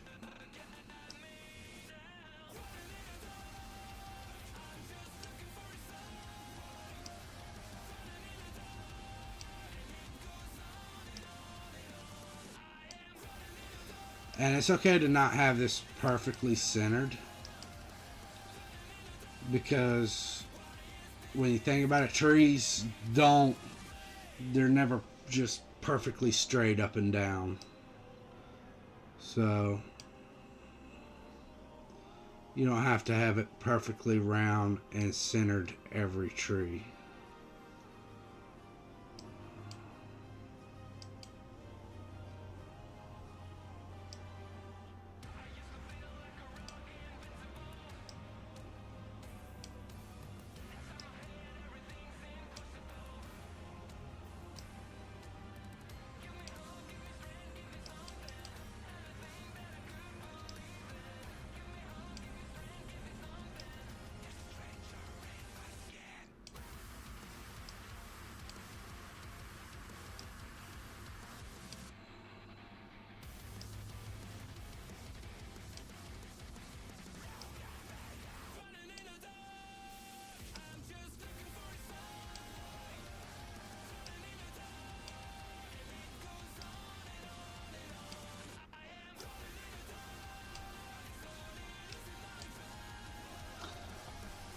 Welcome in, Lab.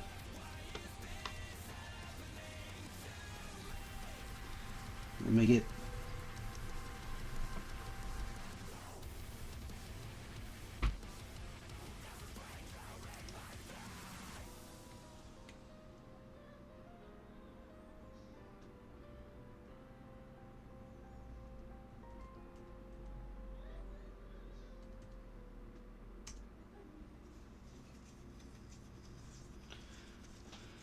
For those of you who don't know, Wabanashi is an incredible person, cat girl. She does a lot of chilling streams. There's always something in there between her games and a TV show or anime or something to watch at the same time. She has just started up working on Wab Radio, where she plays music with people.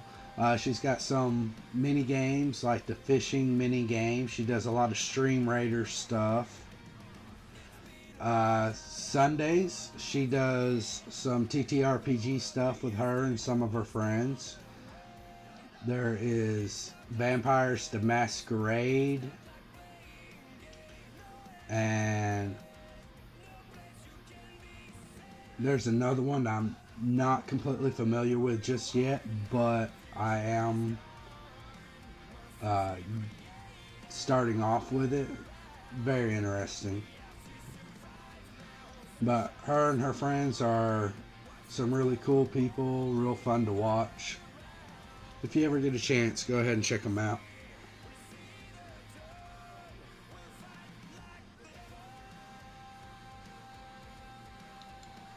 Alright. You did, if you're listening, Web, you did miss the sound alert show off. I will be doing another one tomorrow. And I did announce that we are doing a Saturday Easter game. It's not a very serious game. Very lighthearted, very fun. Mostly just for some shits and giggles. There will be me as the DM, Zuzuma, Nonya, and Kombai participating. I'm not going to announce which characters that they are going to use. And it will feature the Easter Bunny. And I'm going to do it as a viewer appreciation stream.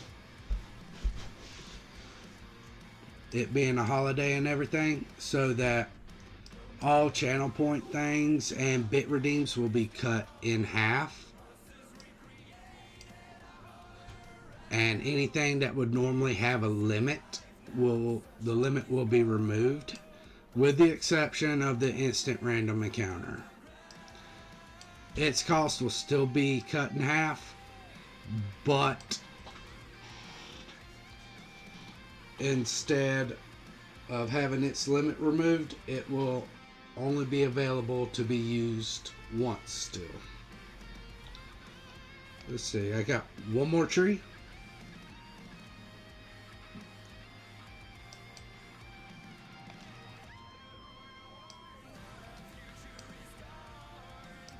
Now,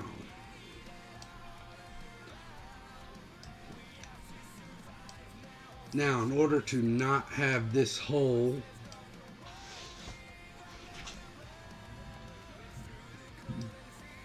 directly, we're going to make these bushes are going to be kind of thick.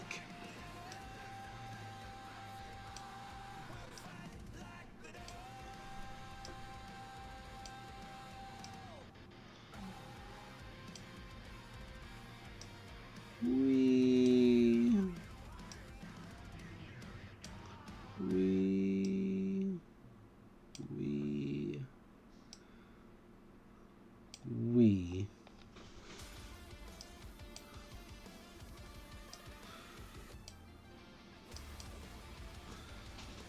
all right.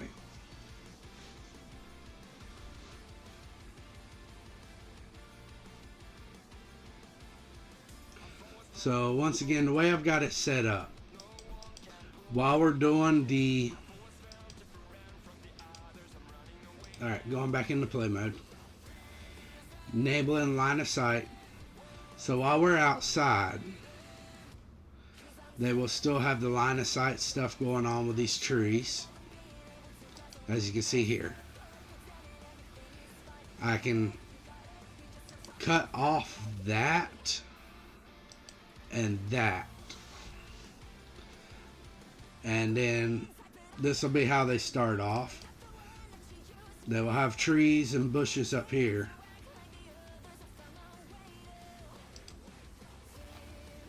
They're going to start off with their encounter up here. There's going to be a guard. And then after they go in, we're going to have this. In which case, these walls come back on.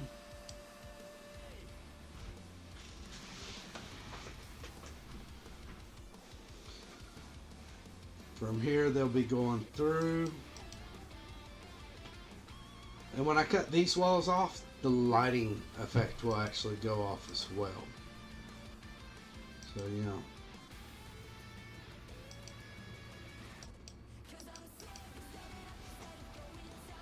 But whenever they go inside, we'll cut on the lighting on them.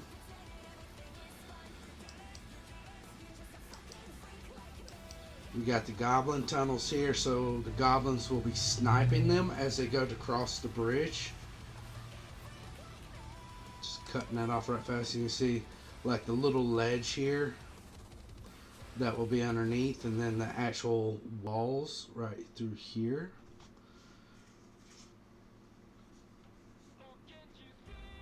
We are running out of time. Gotta lose your mind. Think you're doing fine. We get enough weight here on this plank, it falls off, and a person falls 20 feet into Grung's, into the bottom layer, which already has its line of sight stuff right here as well. Now with it being so high up on the queue here,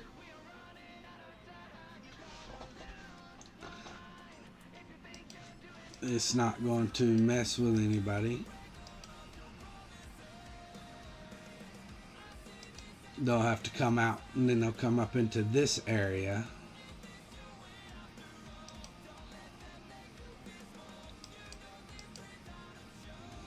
So,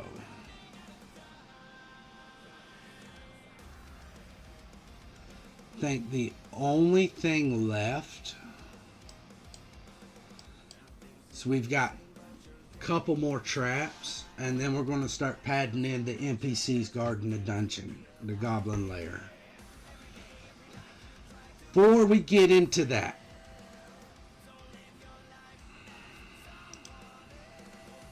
you see, we are running out of time. Gotta lose your mind if you think you're doing fine.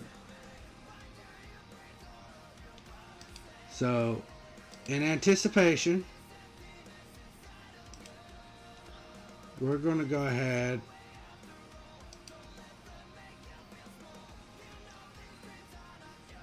there we go. Have that set for right now. That's how that's going to be set for now. Now you notice once I lock, I won't be able to play with the layers. So it'll be something that'll have to be left unlocked. And I got it saved right under here underneath the story. Now we're going to look at Grung left. We got 1 Barbarian, 11 Goblins, a Goblin Rider,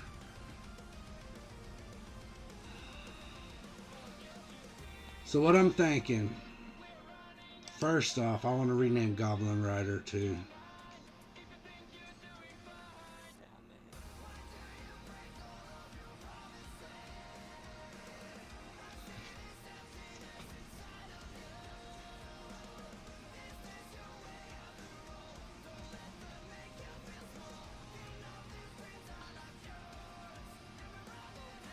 got chainmail and shield.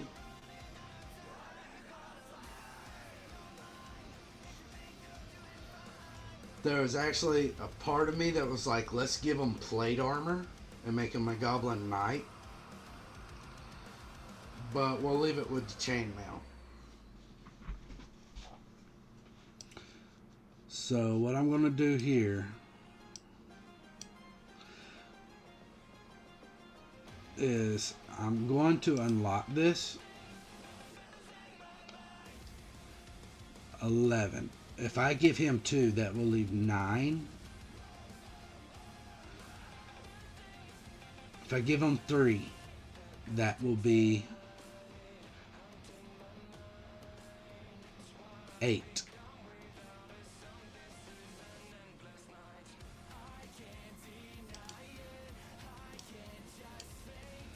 Now, and we're going to make an update to Grung.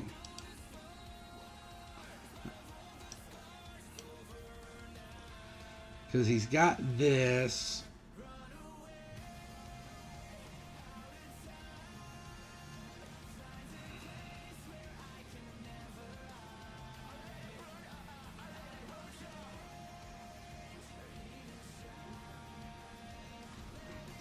So,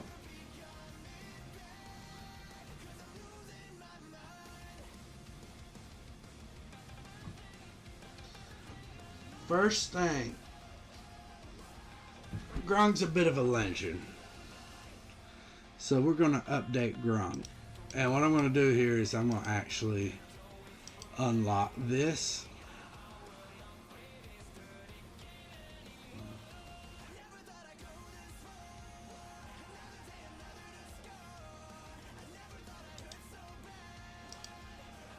I'm going to take Grung, the original Grung, off. And I'm going to Grung left. I'm going to unlock. That's unlocked. I'm going to take off the original wrong thing. Delete item. Now, I'm going to put in 3 more wargs. Actually, make that 4. Yeah. For 3 more wargs, we're going to make this 5 wargs total.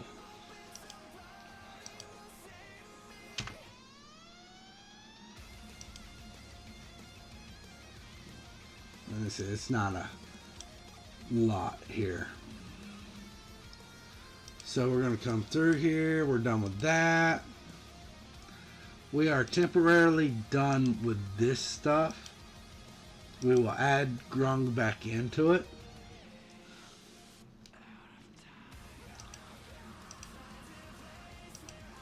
Campaign NPCs. I'm just going to type out Grung.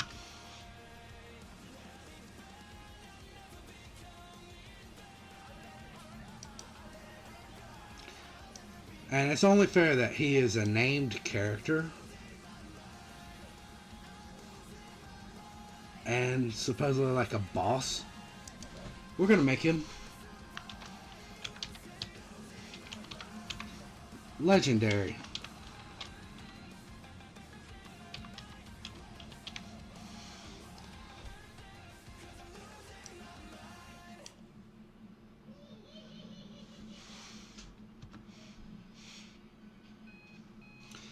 And what we're going to actually do over here is, in order to make it, anytime you want something with some legendary resistance, go over here to Fiend. And go like super high CR.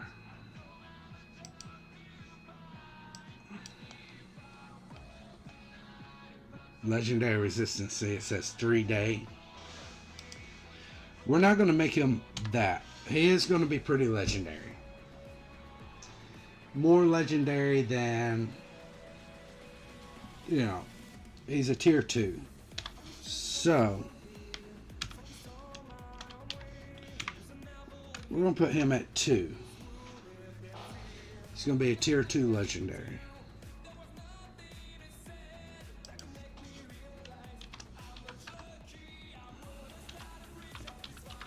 Grung fails saving throw, comma. He can choose to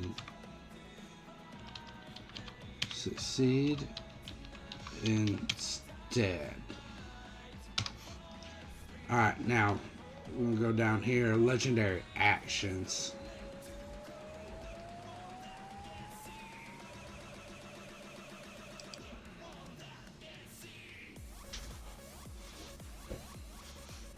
I'm going to start off with options.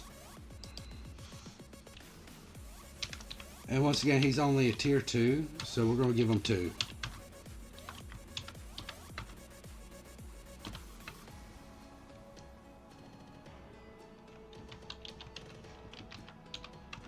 And this is going to change his CR a bit.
Okay.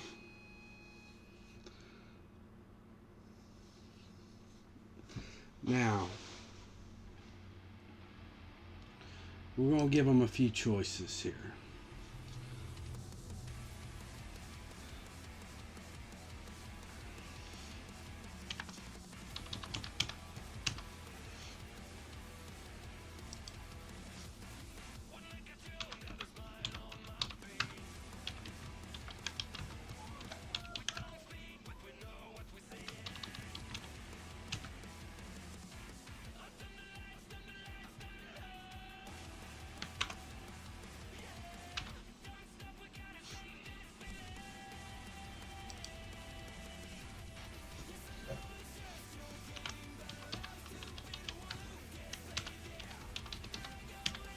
There we go. We're going to give them one for Fierce Bella. Grung is all about hitting very hard and aiming for that critical damage.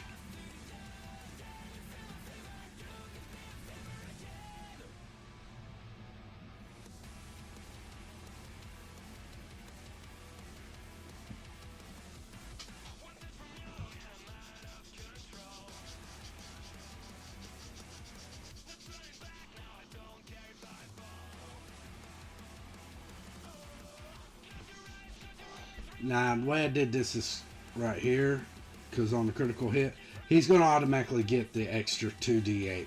So there's no need to reparse that in. But he's all about trying to get that critical.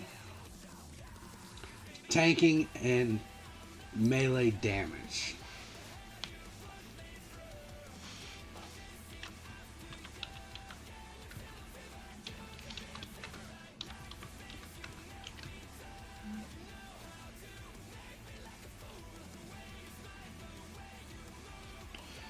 Instead of Bella, let's rename that to Roar.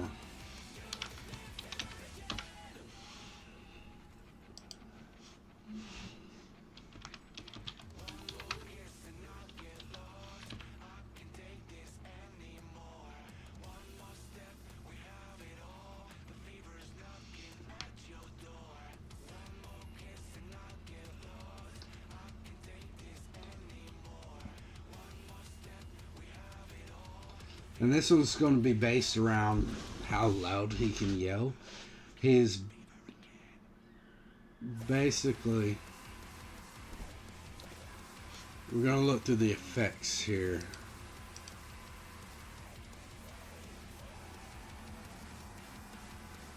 Actually, I don't want to give him too many options here. So... yeah, let's look at the effects.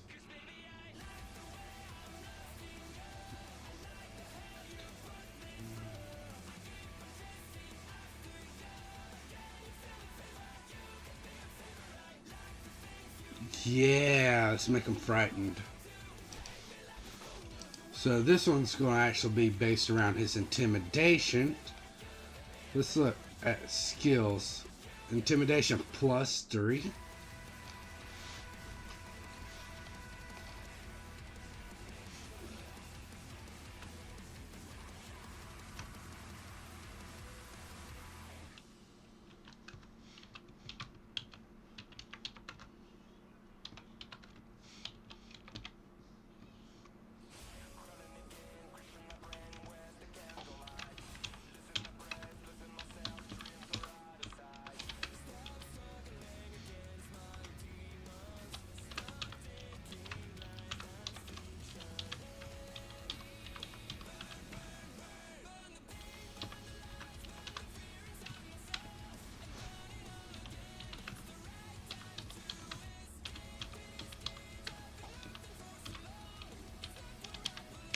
Now, I'm going to leave this blank because this is going to affect his challenge rating, which will probably affect his proficiency bonus, which will affect his DC.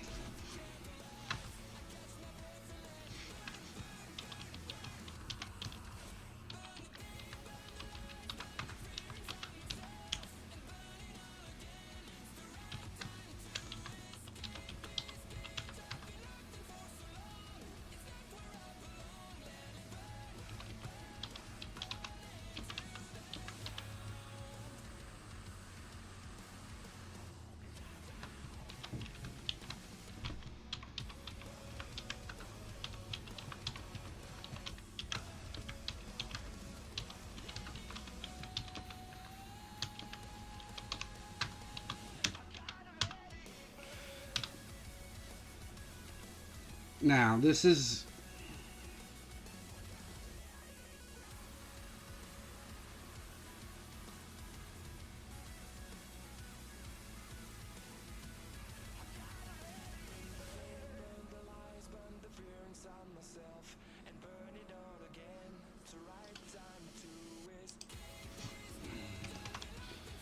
Let's make that a 20 feet. Give him a little bit of range with his roar.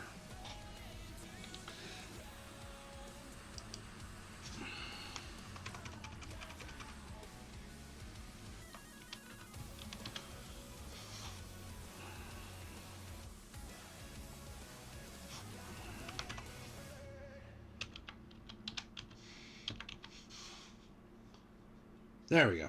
Or becomes frightened on a failure until the end of their next turn. Now let's give him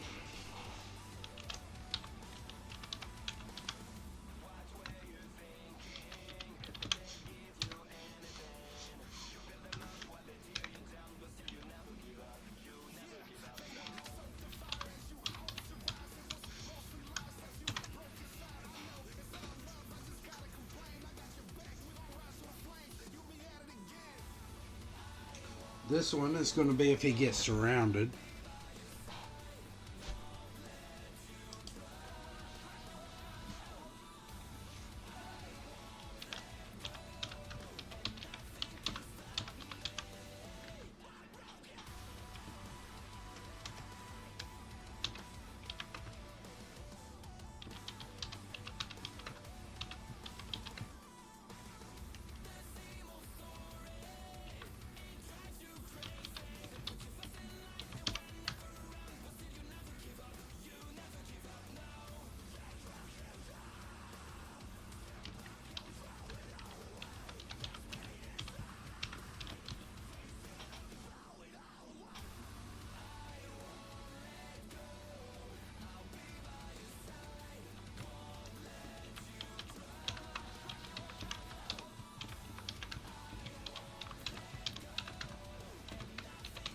This would be more for something if he gets surrounded. He's going to have this as his legendary action.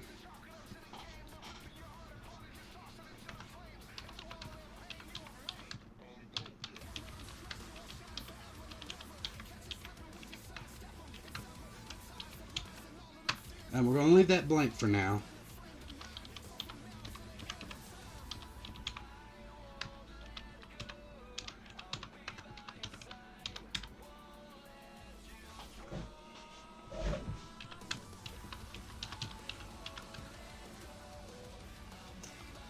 And it's going to be based, this one's going to be based around his strength, because that's his attacking.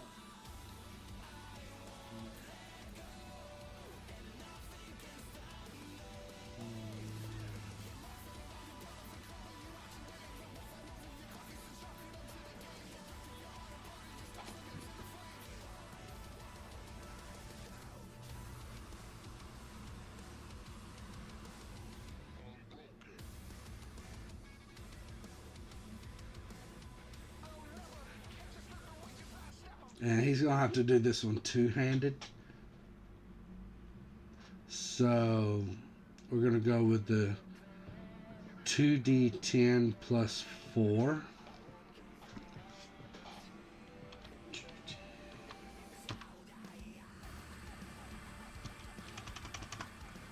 I'm going to put this in parentheses.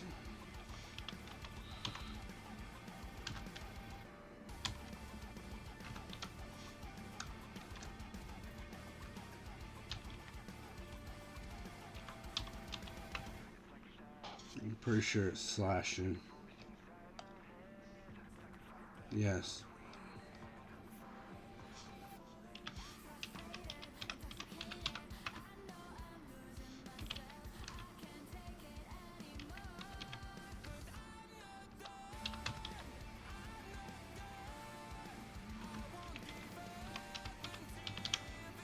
Failure. Or half as much damage on a success.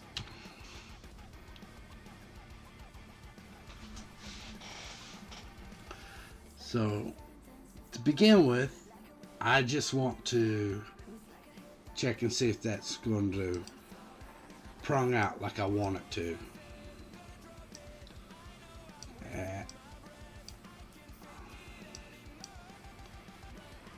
I'm not done. Legendary actions. Attack, fierce.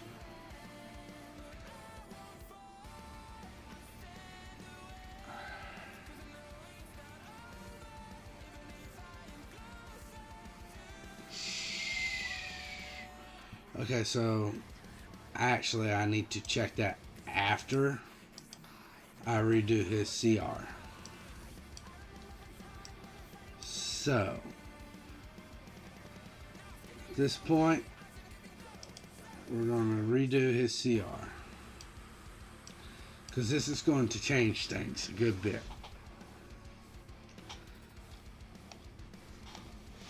This guy is going to be beefy.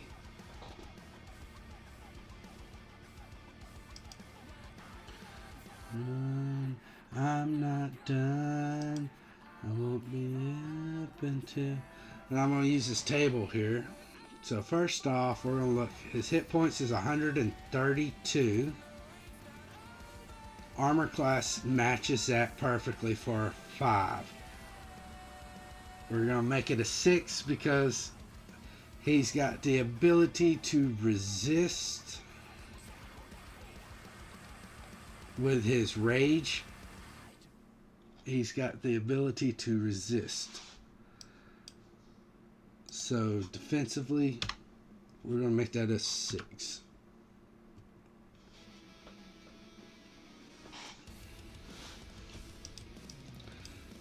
Now damage. We're going to take in his...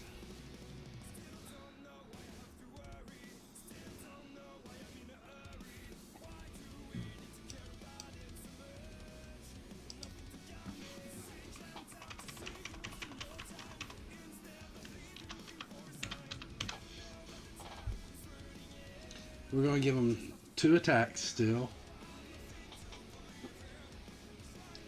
Now, we're going to do this. So 15, 30.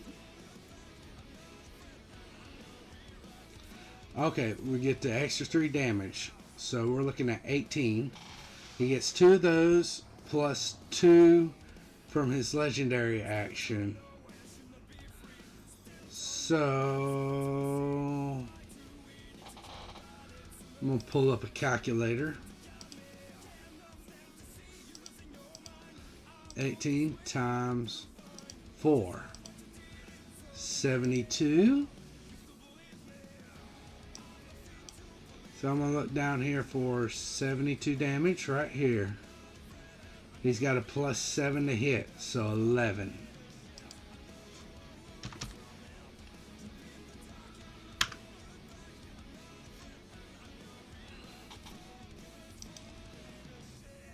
And that's on average with him using 2 hands.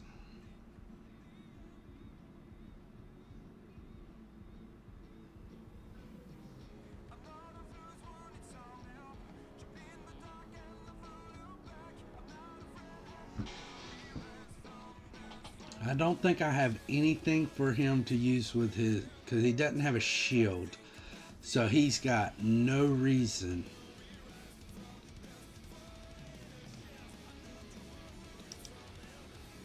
So we're looking at 611.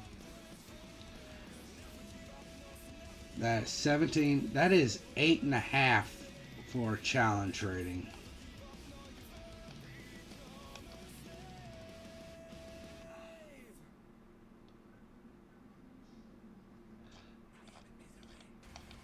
So let's see if that affected his.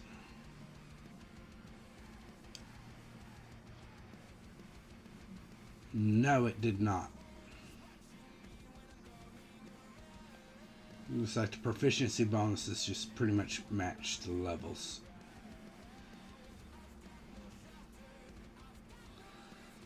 So 8.5. We would wind up rounding it down.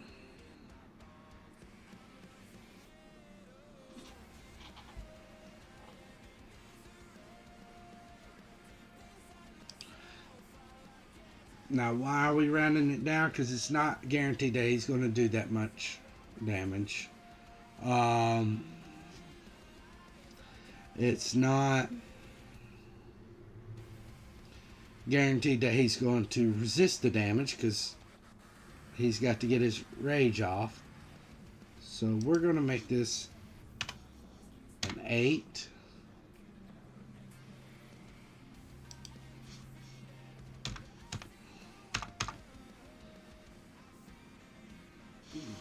$3,900.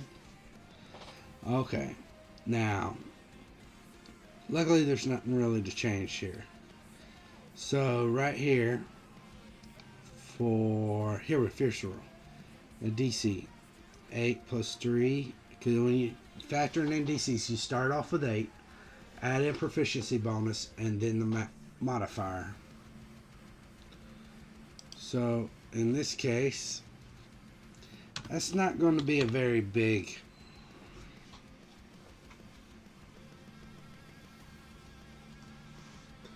thing. This one might be a little tougher for him. So let's see what we got. Strength is a +4. 11 plus 4 is 15.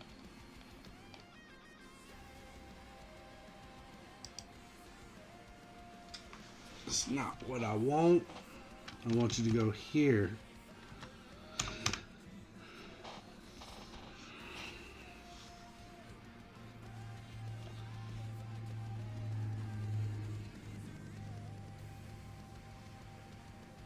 As far as lair actions, I could give him a lair action. Oh. That needs to be 7. So he's actually going to go up to a 9, actually. Because it was here for him raging. And then here. So yeah. Everything's going to go up by a +1. Which means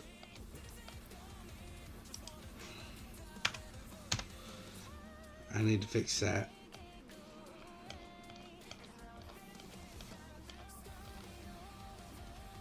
$5,000.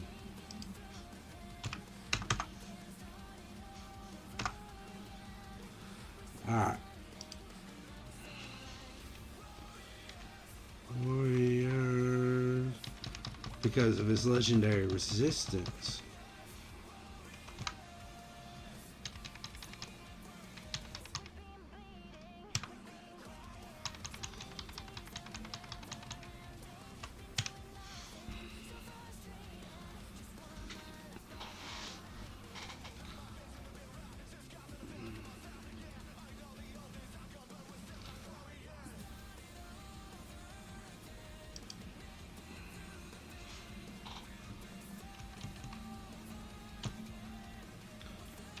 We'll make you an 8.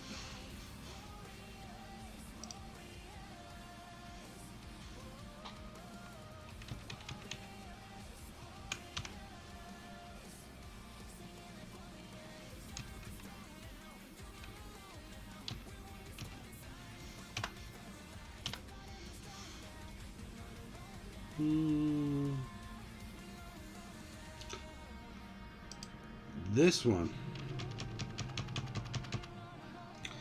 Now it's not. It is going to adjust his damage to an extent. But if you look up here,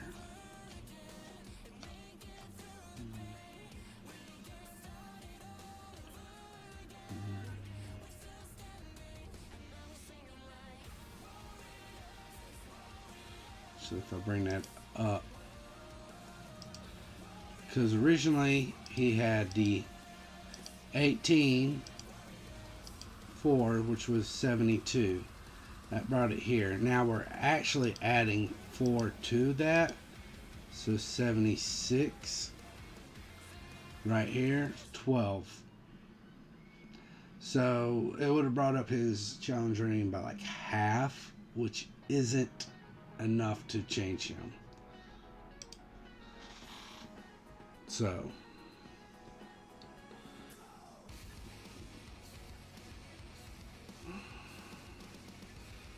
but that is going to make this a DC 12, which still isn't a very big deal. This one just got very hard, or a lot harder. DC 16.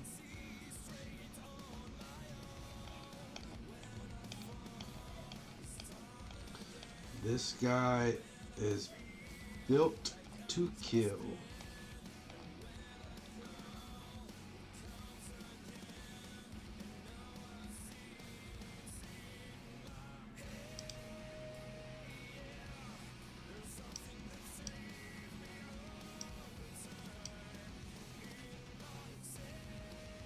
Oh, I can speak as him. Could do that before. Alright, now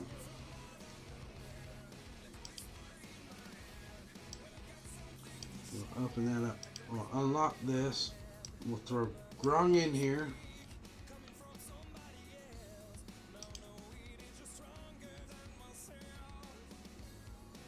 We've made it that much more difficult. This is almost enough. Actually, this is almost half as much experience needed to level up a level 10 party. This one quest line.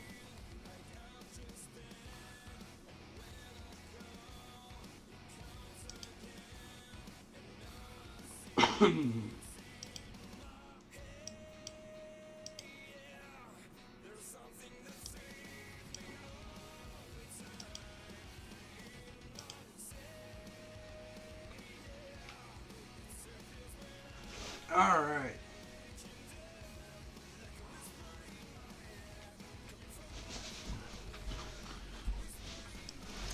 Now, keep in mind, this does not include these, because there's a chance that these will die.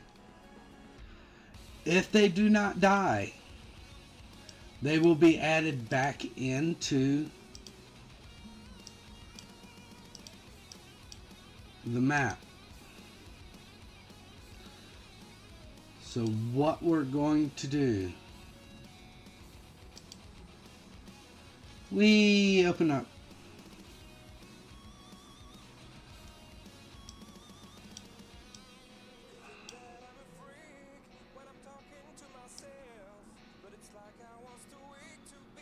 someone else.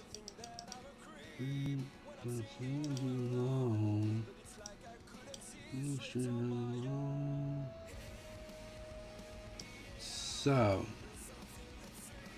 we'll put Goblin Rider here.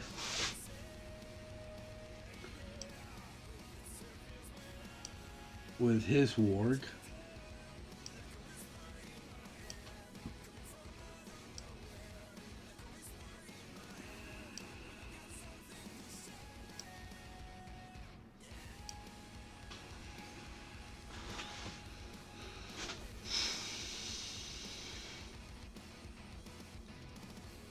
And I'm going to give him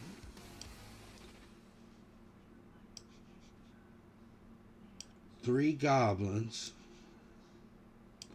that will be riding these wargs.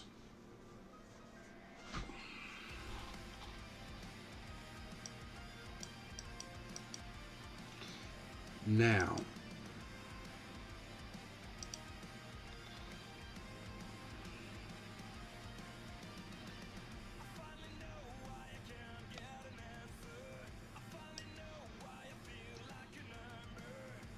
we're going to have 1,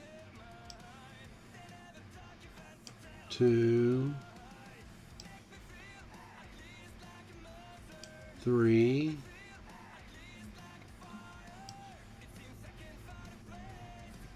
4, 1, to... We're going to actually move him back. Because they're going to be using bows. They're not doing no melee stuff. 3, 4.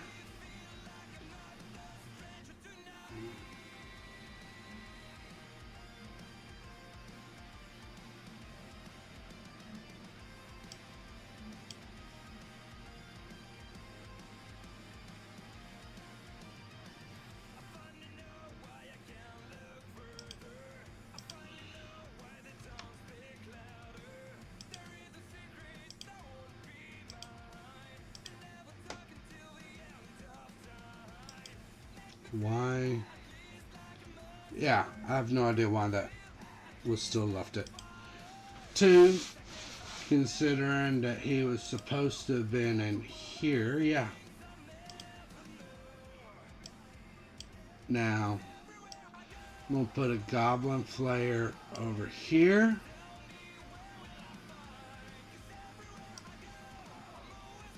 And a Goblin Poisoner right here.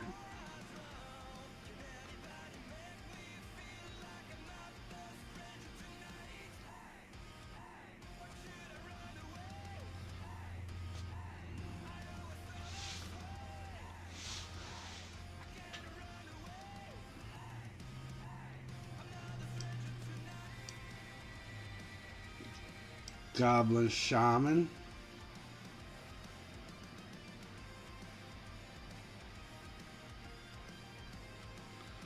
We're going to start them off right here.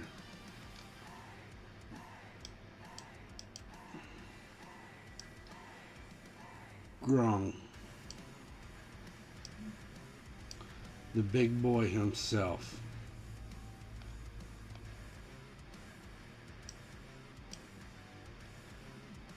Actually,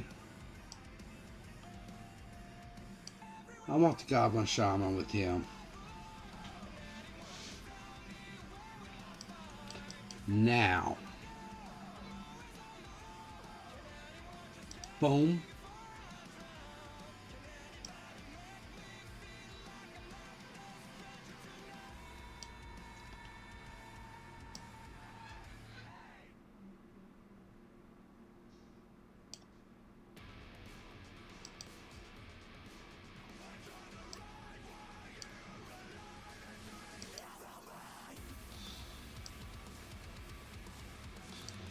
Alright, there we go. We're going to have him there.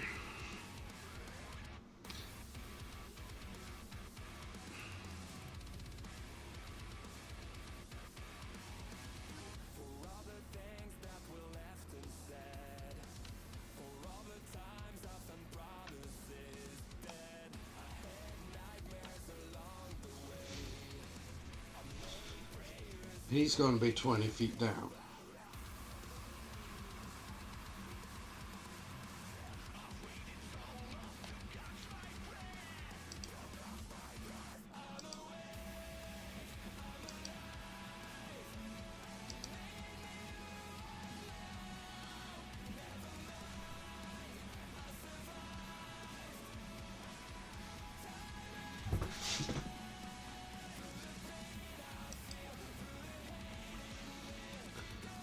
Alright. So we got this set.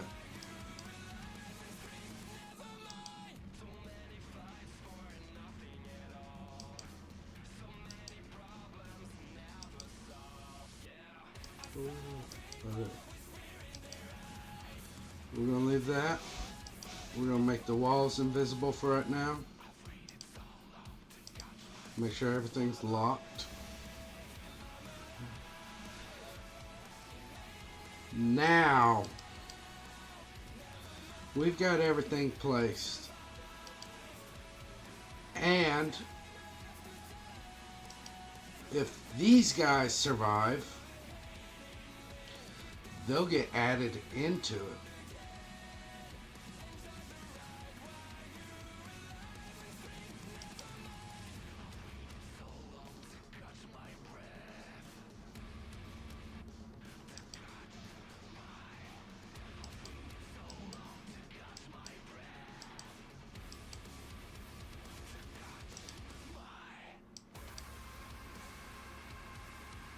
So we're going to go Grung left. I'm going to just drop it in here. And as you can see, boom.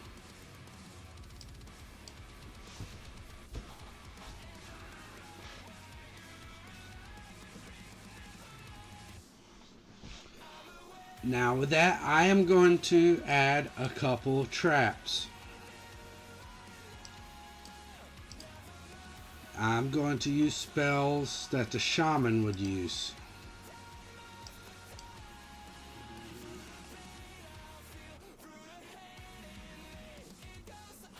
Motors, 11.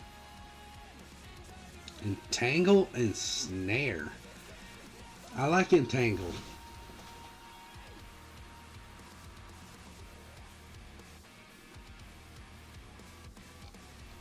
Let's look at what wind wall is. What is wind wall? Because that might be something.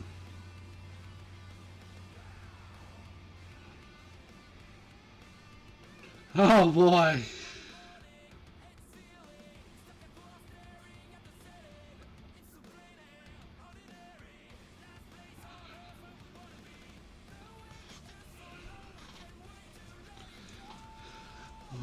So half as much damage on a successful one. Strong wind keeps possible.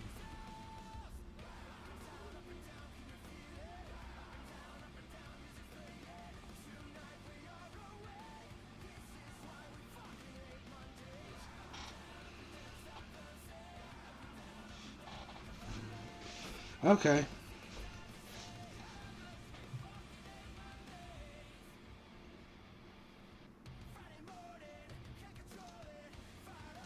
So it doesn't actually blow them away or blow them back.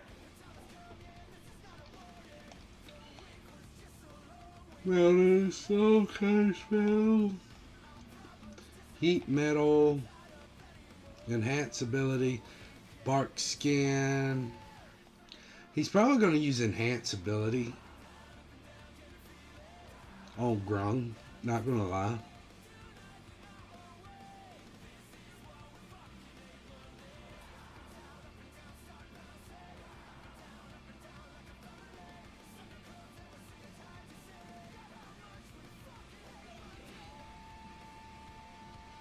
If it isn't incapacitated.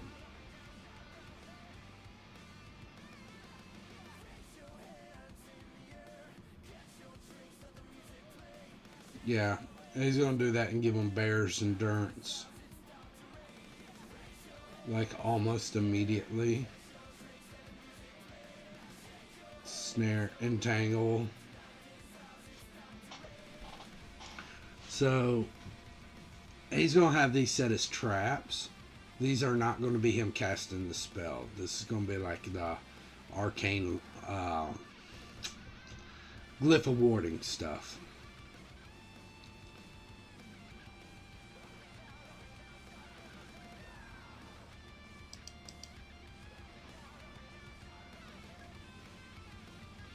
Your DC 12? I'm not sure that sounds right. Yeah.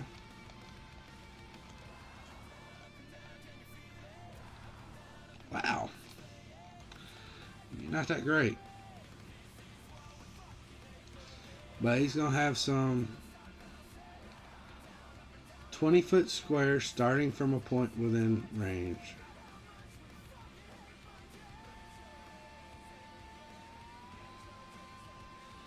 So what I'm going to do is I'm going to have notes here.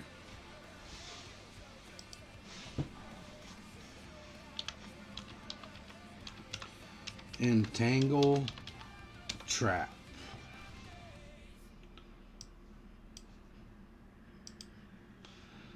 All right.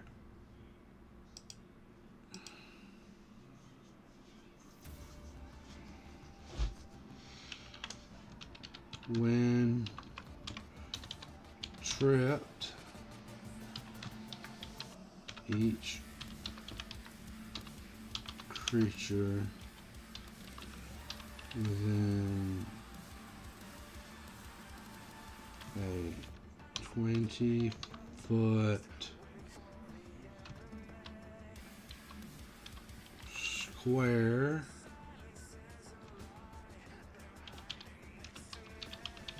centered on trap.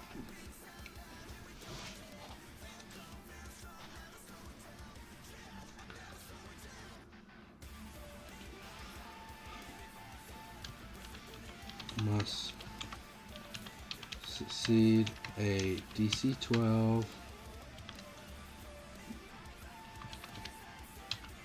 strength saving throw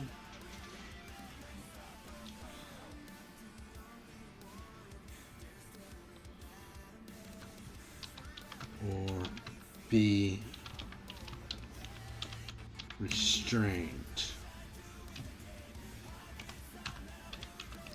until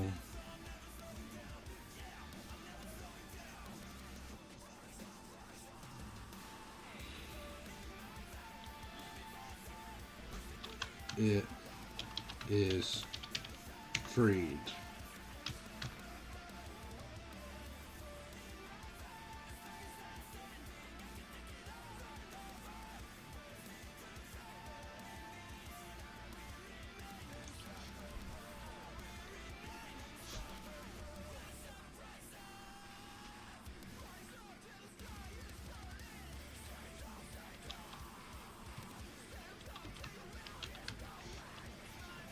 It is freed.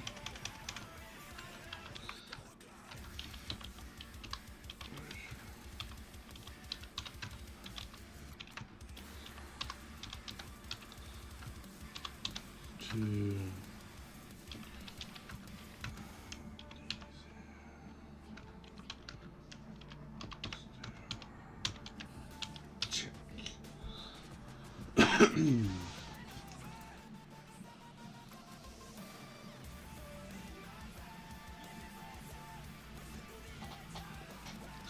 okay, so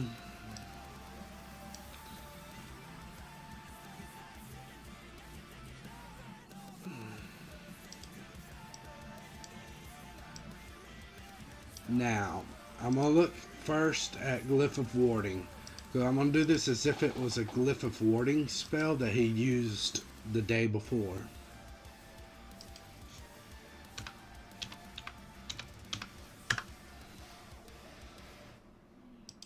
It is a level 3. So we're going to look at see how many level 3 spells he actually has. He has 3. 3 level 3 spells.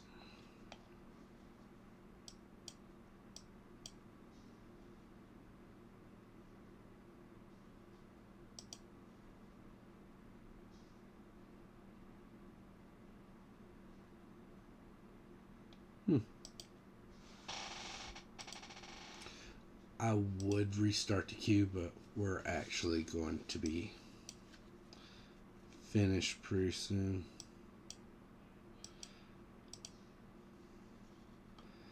Yeah. He's going to put one here. He's going to put one here. And he's going to put one here. And the way this is going to work is the pointers, we're going to do square.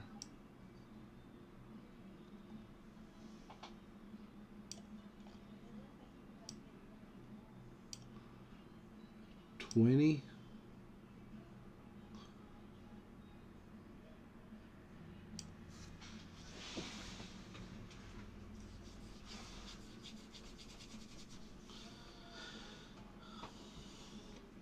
So I'm gonna wind up actually having this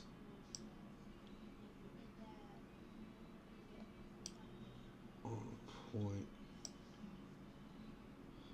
and it's gonna be set if anybody steps within these 4 squares.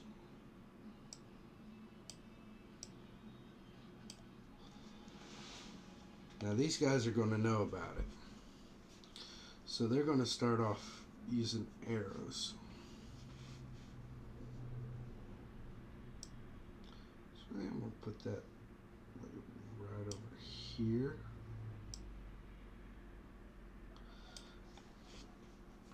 I'm not putting a lot of faith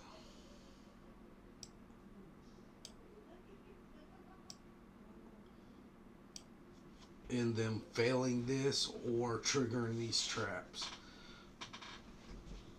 But these guys are going to try.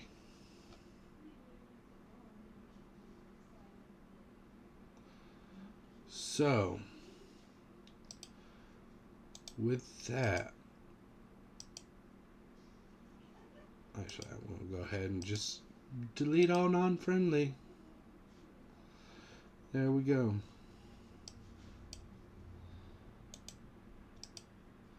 I'm going to remove this pointer.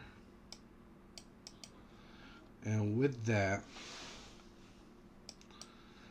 I'm going to have this map. It's got line of sight, no lighting. Lighting will be determined by whether they come out at night or what. But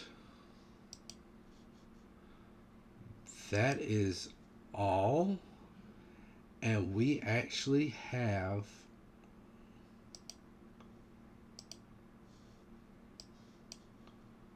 Grung finished.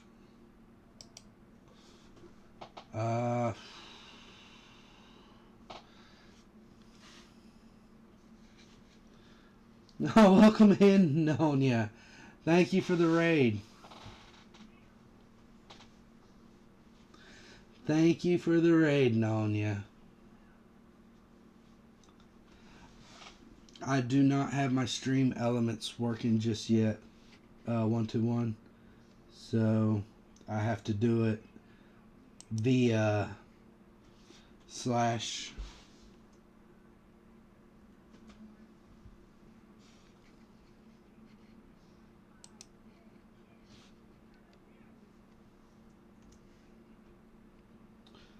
But yeah, you came just in time. We were actually just getting ready to raid out ourselves. Matter of fact, there's a guy that I do want to raid into.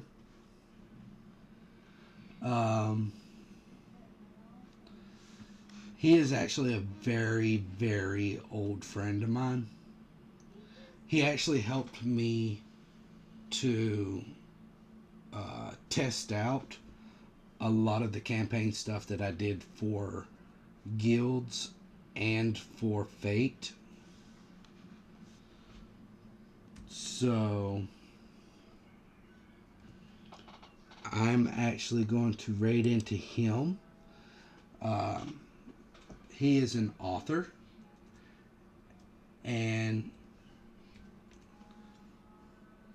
he mostly does a lot of streaming stuff now, but he's a really cool guy.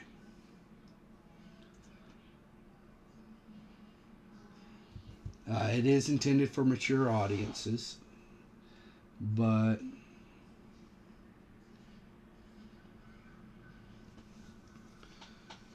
yeah, going to. I've never had a chance to actually raid into him. But he's a real cool guy. I've known him for. It's been a while. It's been quite a while that I've known him. Known him, his wife, his kids. Really great author. He does books like Frostwalker, Man with a Gun. It's real fun. Right now it looks like he's playing some Phasmophobia. So we're going to hop on over and pay him a visit. And thank you everyone for showing up.